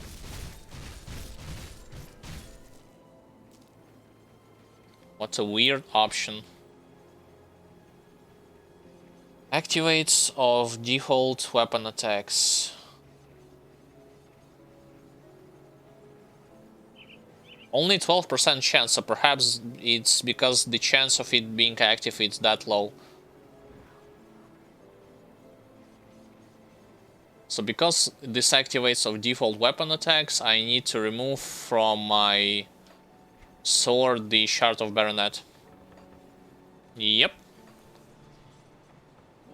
Not only that, I'm willing to... Wait a second, how is my ether resistances? So 85% over cap.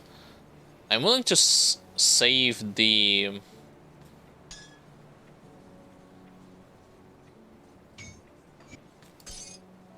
Oh, and I need to craft the Glyph of Spontaneous Blade yet again.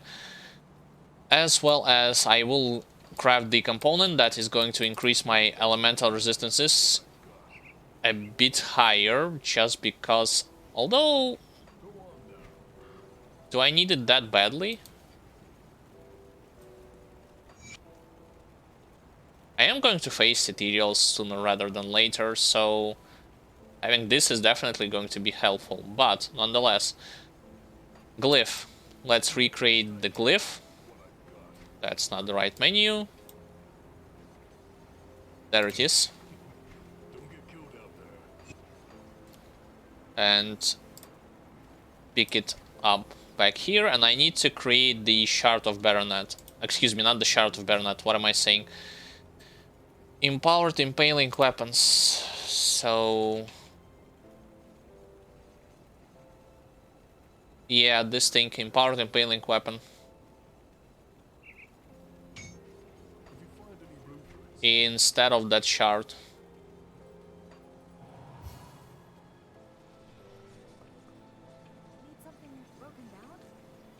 Hopefully I'm not gonna make a mistake. But it's just the thing that I was able to figure out, judging by, once again, the description of this item. Because shard, like, let me once again elaborate for you, those of you who are not that knowledgeable in terms of mechanics. Default auto attack and auto attack replacers are different side of things. Shard of Baronet was my auto attack replacer, so it wasn't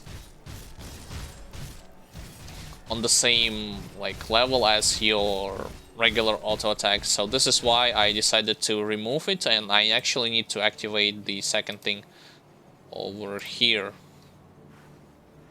Yep. Let me test this again.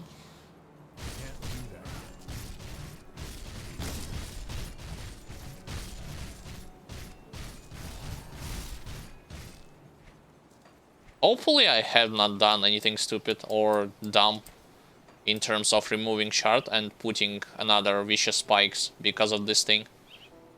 Never mind, so let us get back on track and continue our journey through the main and secondary quests. So where was we? Tyrant Hold. And once again, I am going to use this opportunity to say hi and welcome for all of those who is watching this stream.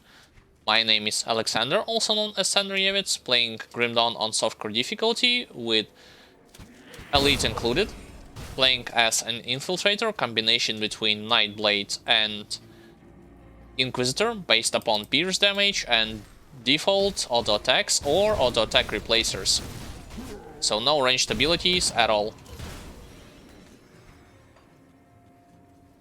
Additionally, like I am specifying, and I am going to specify it right now, just by watching the stream you are going to accumulate chat points, which you can utilize to request any kind of specific rewards, whether it be me giving you personal shoutout, following you on Twitter or Twitch. As long as you are a content creator, I'm willing to do so. And you can unlock... You can use bits and cheers in chat, so for more chat interaction and all of that stuff. Additional things you can do is that you can unlock the various types of emotes and icons if you decide to subscribe based upon different tiers. Do not forget that you can post your questions in chat, your thoughts on the gameplay process, on the stuff that is happening, and I'll do my best either to comment on it or to answer your question as elaborate and as informative as possible. I am using a mod called Grim Internals that allows me to auto pick up blueprints, lore notes, components, rare items, highlight my HP bar, my enemy's HP bar, debuff icons on me and on them. But the sole purpose behind me using this mod is actually the incoming DPS graph. I can see the exact damage type that the most damage type that my character is receiving, so I can play around my strong or weak points more effectively. And if something like I can increase my defense with the help of augments or finding better gear, all of that stuff. You can play this game without this mod, but do know that some of the mechanical stuff, like I had discussed previously, like being able to see the exact debuffs on your enemies, especially on those characters that are relying on it quite heavily, is going to be definitely harder without it. That skill's not ready.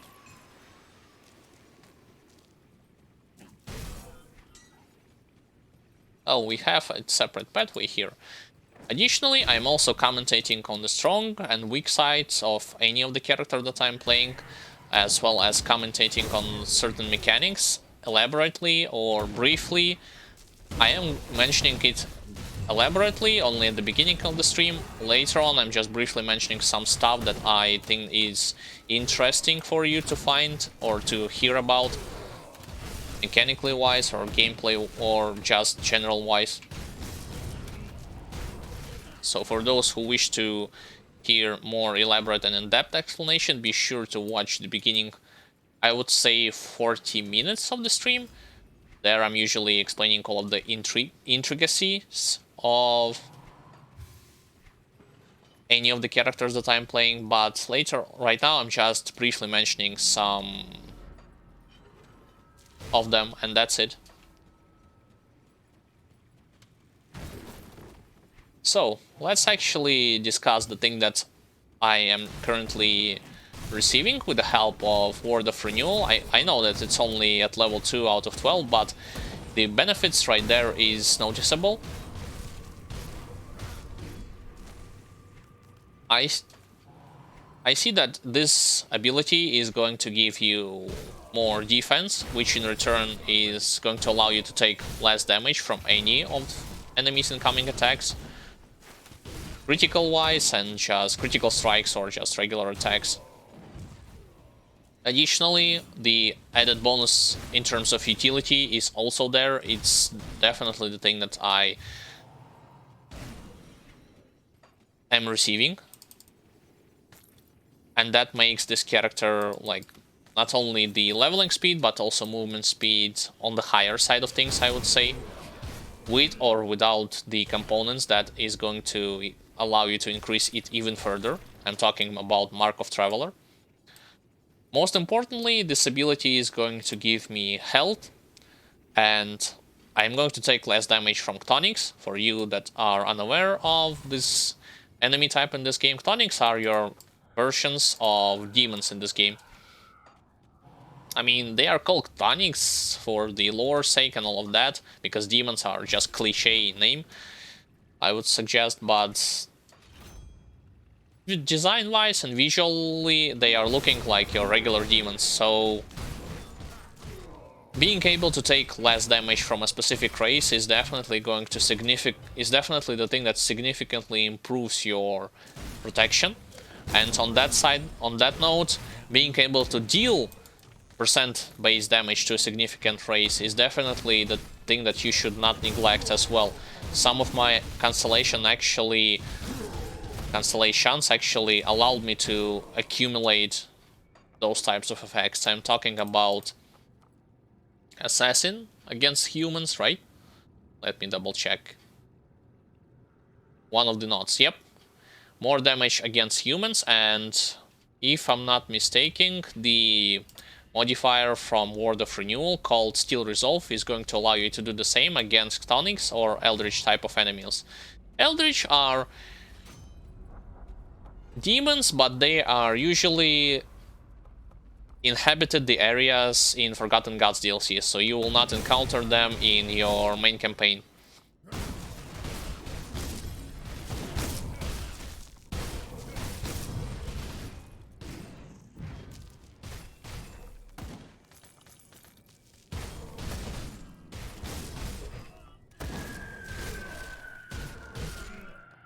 So the more points you're going to invest into Word of Renewal, the more health you're going to have, more movement speed, and more defense, whether it be general defense ability or taking less damage from a specific enemies. And on that note, I think that even in the main game this ability is going to become handy, specifically for the purpose of going through the Bastion of Chaos.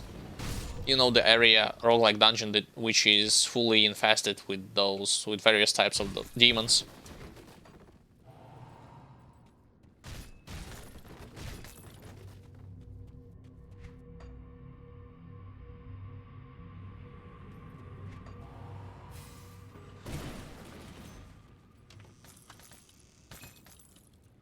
You know what I had also figured out, guys? The thing about the pierce damage not the pierce damage, the thing about dual wielding your weapons in this game. There are a lot of items that are going to allow you to dual wield even without investing in any kind of specific like skills. For instance, I'm talking mostly about Nightblade ranged expertise. Ability allows you to dual wield ranged weapons, or Nightblade skill called Dual Blades allows you to dual wield melee ones. Because look, this says here also enables to dual wield melee weapons, and I have encountered a couple of relics, and I believe not relics, medals that says the same about the ranged weapons as well. So for those who are not willing to invest or pick up those classes for dual wield purposes and still want to dual wield certain kinds of weapons, the option is there for you. It's actually slipped my mind. I should have emphasized it more throughout my playthrough. I wonder what second modifier does. It reduces, it gives even more health. It reduces the freeze, entrapment, and petrify duration. Yeah, remember when I was petrified in the Forgotten Gods roguelike dungeon called Tomb of Heretic, I was commentating on how if I would have the means to reduce the petrify duration, I wouldn't care that much about those statues' attempts at trying to negatively affect my character with that debuff. Can't do that yet. Oh, the Rootless actually have went over here. I need to move away from that pool. I do not know why am I standing on it for so long. And also I wonder if I'm going to invest like full 12 out of 12 levels into Word of Renewal, is it going to have the same ability of healing your character like your Pneumatic Burst? Personally, I doubt it, but it's still worth to... Art of Holzoin. Fire, Lightning, Burn, Electrocute. A bunch of resistances. Holzoin's avatar. So, very useful item for a demolitionist, I would assume.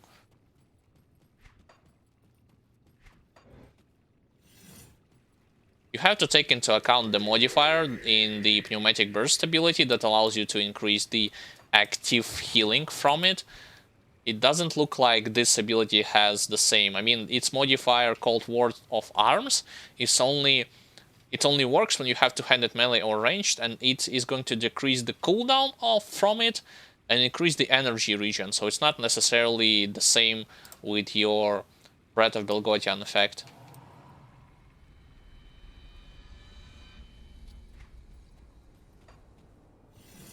Okay, so we pretty much completed the whole Pine Barrens area.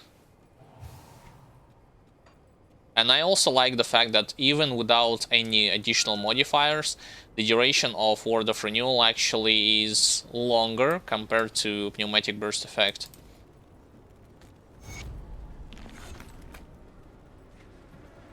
Okay, so we pretty much completed everything over here. Let us teleport back to the Prospector's Trail, and from here we are going to thoroughly explore the remaining parts from the territory that is left uncharted before reaching eventually the homestead itself.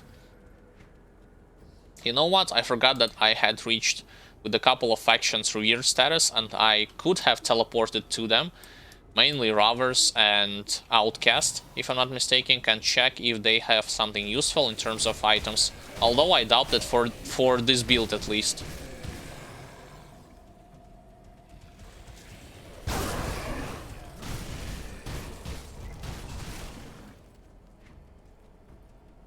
And speaking of the thing that is still confusing, I do not like. I am assuming that this ability is working on its own because it has like a lower chance compared to my weapon pool skills, and it doesn't have a clear-cut indicator that it's working. I'm talking about the Direwolf Claw effect. The thing that forced me to remove my Shard of Baronat and reserve to my default weapon attacks, because it only works with default weapon attacks.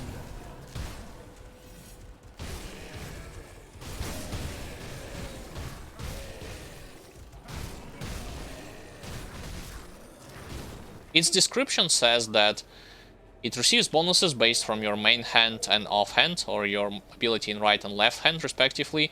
It deals pierce damage and bleeding damage. Well, like I said, those additional damage types on characters that does not specializes on them, it's going to be there, it's present, but it's not that important as you might think, especially on higher difficulties, because enemies will have extra defense on them to counteract this, and you will not have, like, to be able, from my point of view, to in this game to be as effective as possible in terms of combat, you have to specialize fully on one type of damage.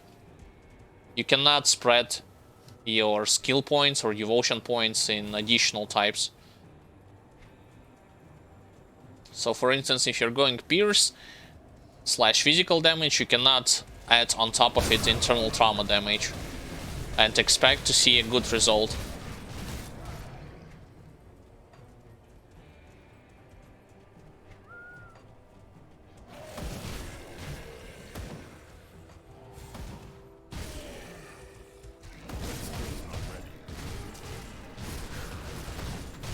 And by the way, those trolls, you know, those flesh orbs, dead eyes, as well as the troll commander, or how they are called, I forgot already.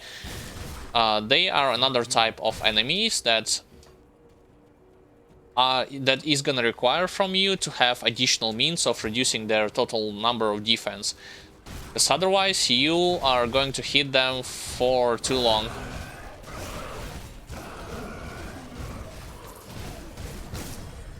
Yeah, they are called Flesh Warp Commanders. I can't do that yet.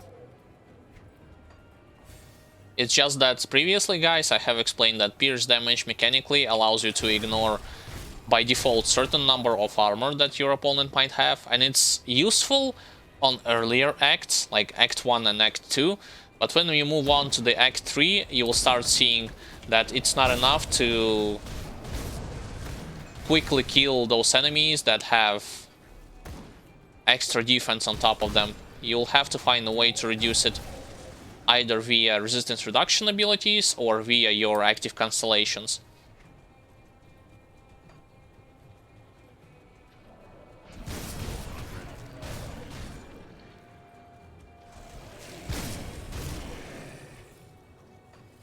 And the thing that I have not checked is what actually requires from me to craft the Belgotian's Carnage relic. When I get back to town, I'll definitely check it.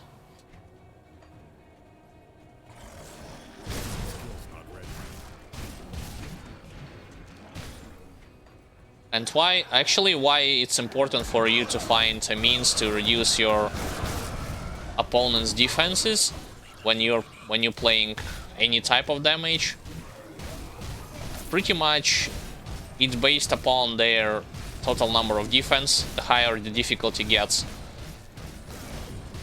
But I would say from my point of view that some characters have a slight edge in terms of dealing damage against armored opponents. For instance, the best option that I have observed was definitely internal trauma users, because their type of damage ignores fully any amount of armor that your opponent might have. So even though they might, like, yes, the higher the difficulty will be, the enemies will have more damage, but it's only going to affect your attempts of stacking the internal trauma on top of them. Like, the speed with which you will stack the internal trauma is going to slow down based upon their total number of defense, but the damage they are still going to receive, like, full damage of it. Okay, so we are basically back to the homestead. These are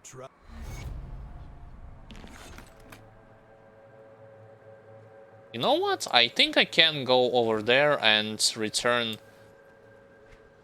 Like, I actually need to craft a little bit of those dynamites, and then I can go to the conflagration area and return here to get back those cannons to them. I'll keep your stash safe. It's not like I'm going in the Port Valbury that early. I am usually going there just when I'm collecting, what am I saying? When I am picking from the Outcast faction quest that is telling me to go there.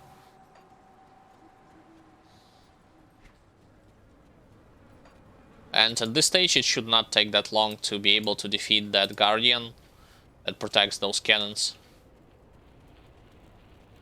Okay, let's teleport. Let's use the pneumatic burst once.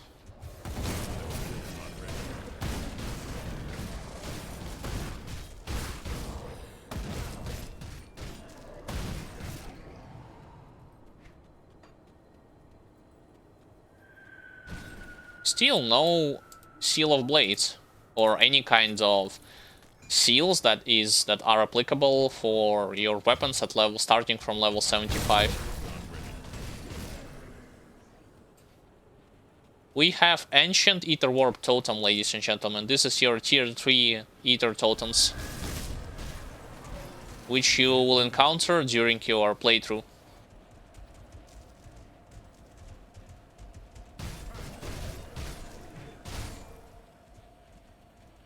I cannot teleport there. I should go over there only on foot and defeat that crystal.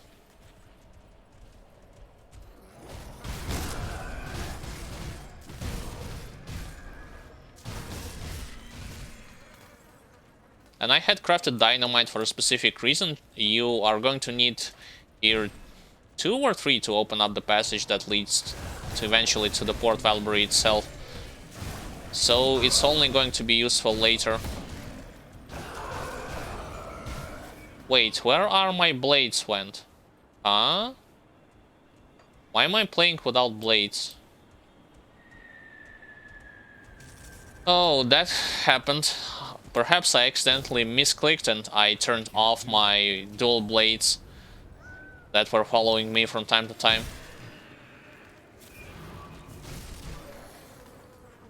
Yeah, silly me.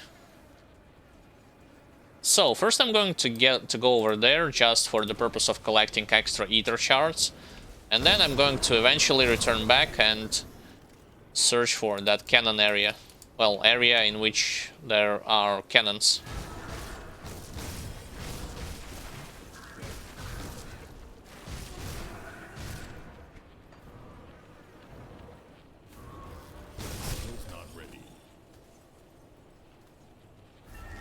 Okay, that's the first formation, that's second, and now the third one, which is over here, protected by several of those monsters. There, I got them all.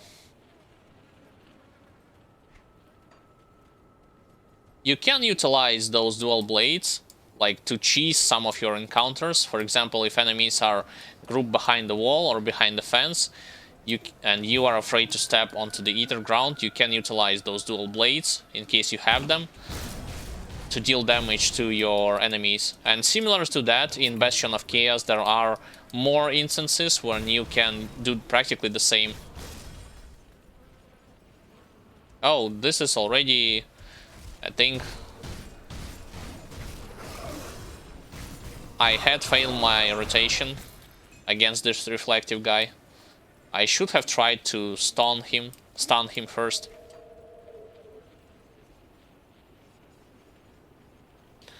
If I'm going to pull those monsters, I immediately should head back, because otherwise I would risk receiving damage from 2 of those ether clusters. You see over there, 2 of them. So let me try and do this.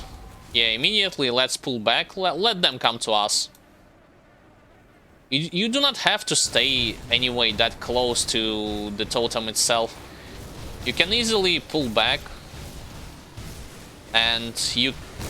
Yeah, my Ghoulish Hunger procced, and there is a lot of pulls. I need to... Why am I... Huh? I was frozen from them. A lot of pulls that were stacking. This is why I talked about that mechanic in depth. I hate how this game, like, not hate, but I actually do not like how this game doesn't specify that you are standing on several of those pulls, and you only can judge it by the speed with which your health bar diminishes. Pretty much it. That skill's not ready. But nonetheless, I was able to defeat them, and let's check the Ether faction. Ethereals are more or less on the same level. They are significantly more, like, slow... Not significantly, a little bit more hated than before.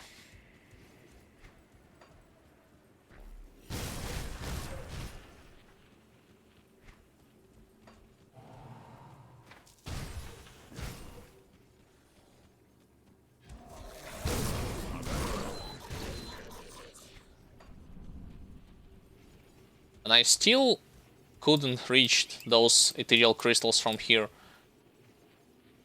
I needed to reach it all the way from there. I think I will not risk it. I mean, I am playing on Softcore and all of that. I have unlimited amount of resurrection. But running all the way through that ether ground, no thank you.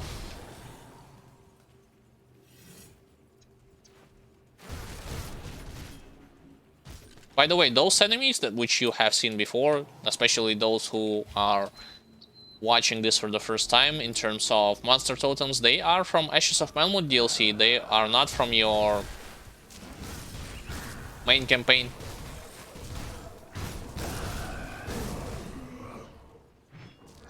What the hell? I missed him somehow.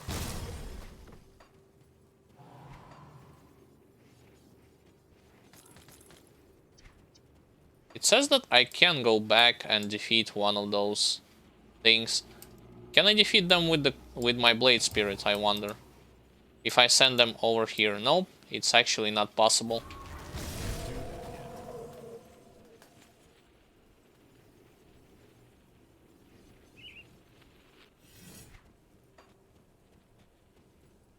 So let me briefly mention, like, I have already talked more about the fact that these characters have definitely have a stronger point in terms of his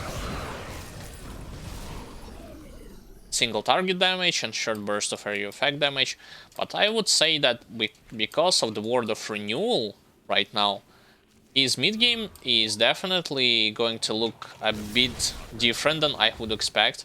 I still do not know whether or not it's that useful in terms of healing, but at least in terms of utility bonuses, his protection against volley of attacks or against being surrounded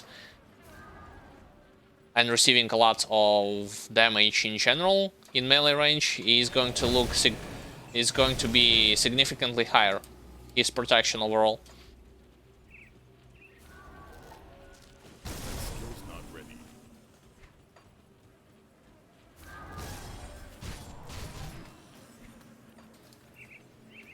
The one thing that is still feels kind of lackluster and is that, yes, I am going to collect this ability, Vigor and Steel Resolve, as well as Death Sentence, but I do not see from Nightblade or from Inquisitor any ability that can all improve my offensive ability even further, any skill that can improve my offensive ability even further. The thing that does it was my ultimate from Inquisitor, and that's basically it. So perhaps on ultimate difficulty I need to find a way to increase it higher, I would say.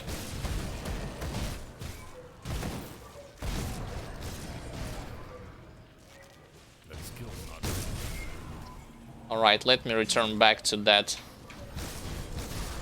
obelisk or whatever the hell it is. First phase down, second phase.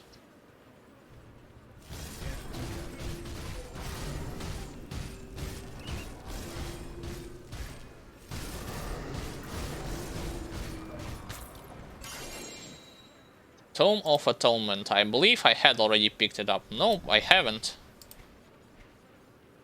Fire, acid, poison. Weird combination, if you ask me. That skill's not ready.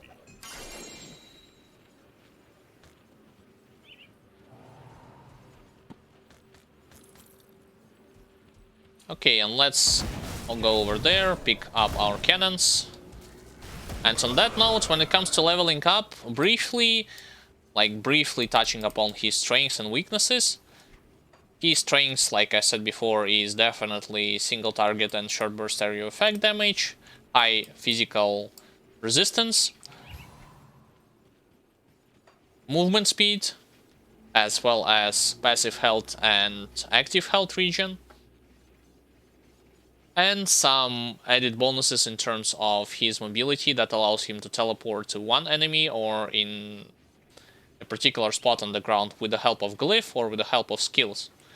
His weaknesses, if you decide to stick to your general weaknesses of any physical damage builds, it's their vulnerability against reflective mechanic, and the other weakness in terms of this character or any other character that is going to specialize himself in regular attacks and weapon pool skills is his area of effect, like damage that he is capable of doing to all enemies at any given time. I mean, with one ability. This becomes not that noticeable once you get to, I would say, level 50-ish something, but when you just start to your journey from level 1 and beyond, you will see that you are going to face here or in any other ARPGs smaller groups of monsters and bigger groups of monsters. It's not gonna come to a point where you'll face only bosses or elites, although they are present, but their number is definitely not the same compared to regular ones. So if you're willing to take that risk or that approach, just take a note that you are not going to optimally and quickly level from level 1 up until level 100 compared to those characters that are going to specialize fully in area effect damage. These are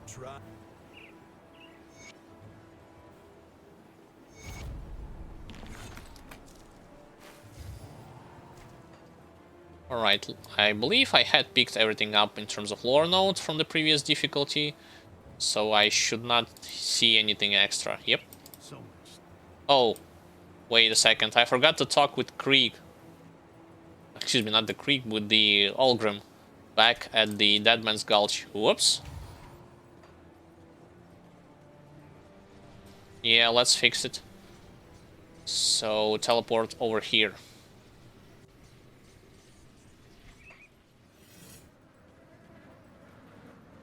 And then talk with you first. So how good work.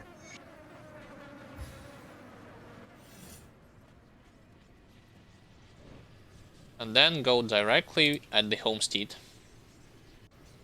Hopefully I will be able to find better swords than the ones that I'm wearing, specifically better than level 56 Tyrant Assault Cutlass of Electricity.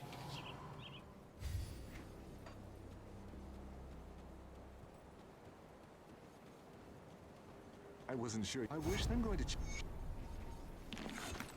Alright. I'll skip the plat. The Legion is split on two. I can't do that yet. And let's say I have returned already those... Wait, what? Oh. Yeah. That was a bit confusing. So...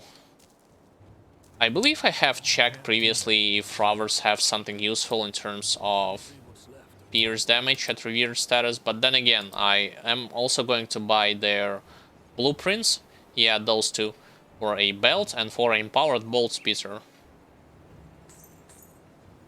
And immediately learn them.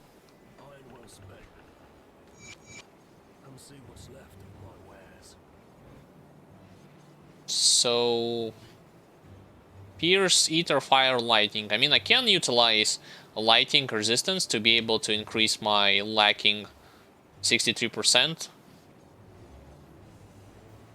But then again, I am not seeing that many lightning damage enemies, at least in those places.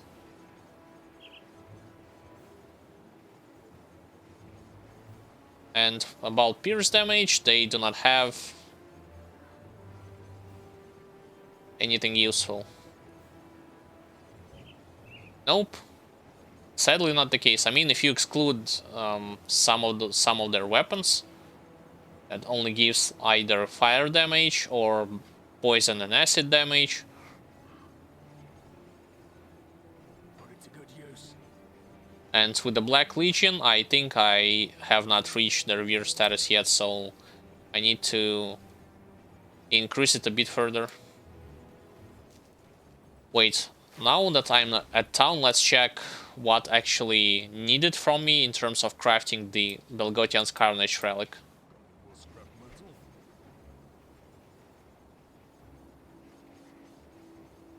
It needs Nemesis, which is a relic that I am going to craft it nonetheless, as soon as I get my hands on Corruption. It needs Juggernaut. I do not know if I have Juggernaut, and it needs Bloody Whetstone. Do I have Juggernaut? Nope. Sad. What about Bloody Whetstone? I think I have it. Yeah, pretty much I have it, although, yeah, that's the case, guys. Clonic Seals of Binding. Nonetheless, I guess that's the natural progression of those relics when you are playing with Nightblade, because I was playing with Zeal, and then I switched to my Slaughter. Then the natural pathway is to go for your... Oh, I actually have Juggernaut, never mind. I typed it wrong. Then you would go for your Nemesis, and then you would go for your Belgotian's Carnage.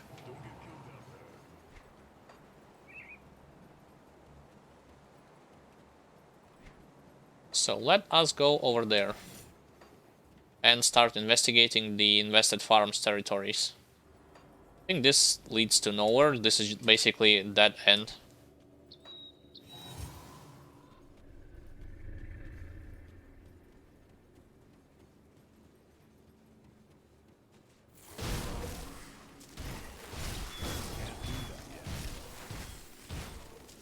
Wow, one hit, one kill.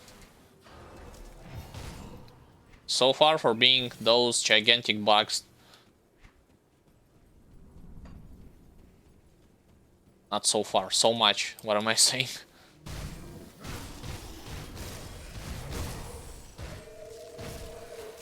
Can't do that yet.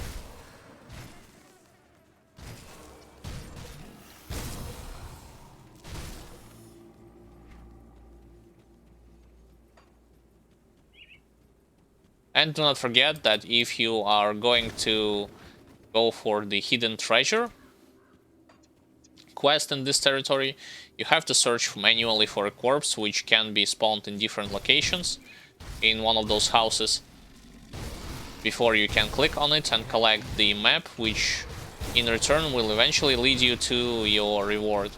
And yes, those are elites and bugs from which you can collect and you will collect those slicers. Superior slicer, physical damage. Yeah, the thing is that I am looking for superior. Yeah, superior is definitely great, but not of thunder. Like of electricity would definitely be way better in my opinion. So it drops from regular ones, from elites, over here, or in the hive nest territory later.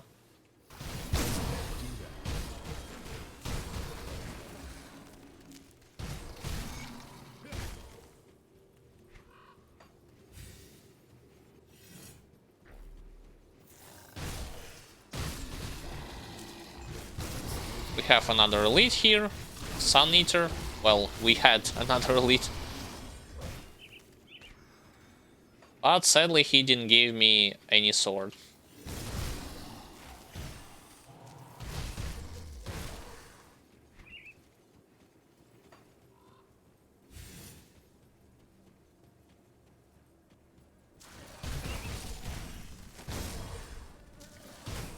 That skill's not ready.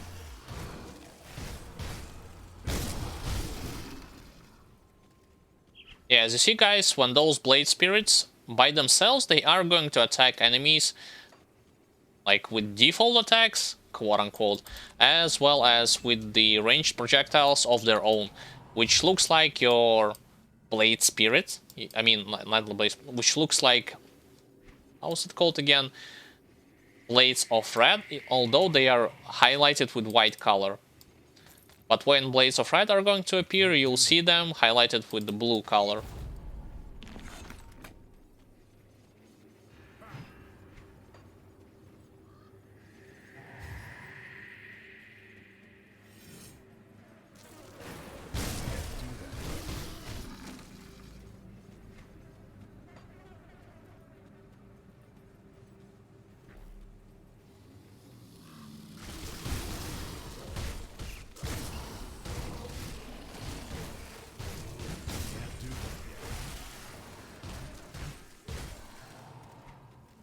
And do note that not all the time your blade spirits are going to keep up with your movement speed. They might lag behind for a couple of seconds. So for you to move them manually and force them to attack the target that you are attacking, utilize the command called pet attack.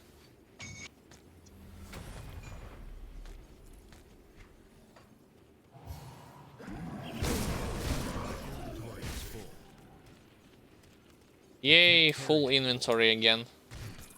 My inventory is full. Okay, okay. Let me go back to the town and sell some extra stuff, which I have collected. See anything you like? It doesn't look like I have acquired anything useful, although I might be wrong.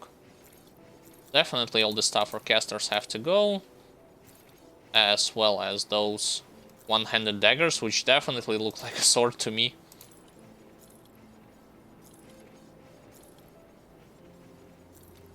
Wait. Pierce damage, cold damage. Nope.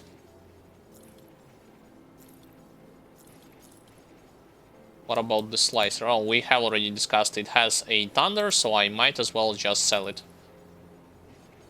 I think that superior gives you the best value when it comes to physical damage by itself. I mean direct ones and percent based ones, alongside with your pierce damage on top of it.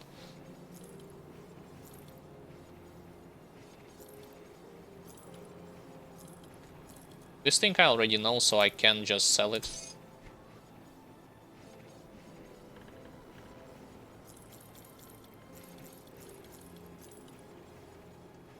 Pierce lightning, oh boy.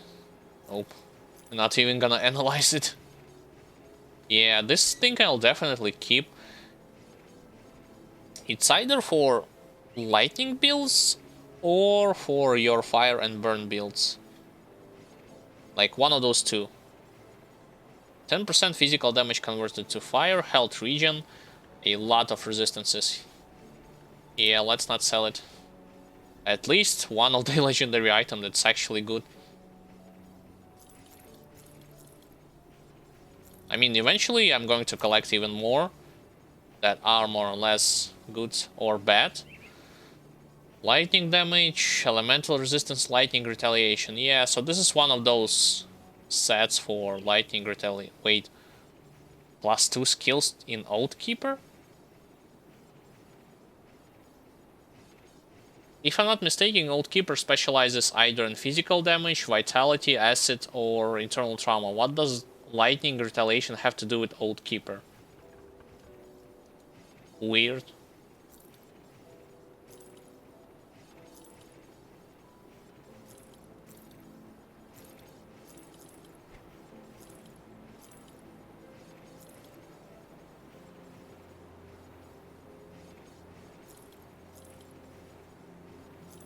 Illusionist mark, fire chaos, nope.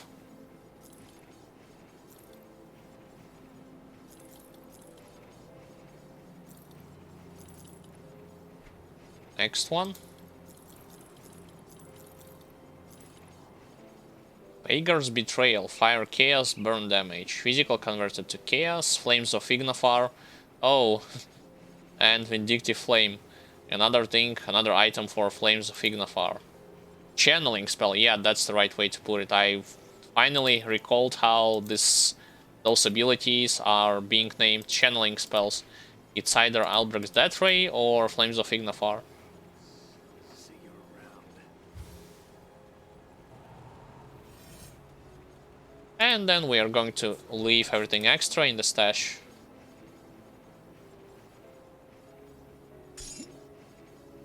Oops, not the dynamite. Dynamite I definitely need for the later exploration purposes.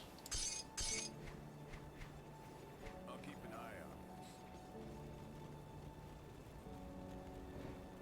this. Alright. So, guys, we are pretty much done for today's stream. I would like to thank anyone who was watching it, whether you had watched from the beginning, from the middle, or closer to the end, it doesn't really matter. You are always welcome here, as well as you're welcome to participate or just by watch and listen to my informative commentary. Nonetheless, I would want to emphasize several key factors before I will eventually end the stream. Number one, if you want to check the other parts of this character playthrough, you can do it, or any of the previous characters that I have played on hardcore difficulty, by visiting YouTube channel and checking its separate playlists. Additionally, if you want to check out my other edited videos concerning Grim Dawn, you can check them as well on YouTube channel. Link is below in the description. You will find there discussing such topics as bosses, dangerous attacks, how you can avoid them, different defensive components, and what you need to have as soon as possible, what you can neglect for a certain period of time, some optional areas, in what order it's good for you to visit them, tips and tricks for casters gameplay, information about monster totems, general ones and some specific stuff, as well as some endgame components on Elite and Ultimate difficulty, and bosses' behavior and changes which occurred on higher difficulties.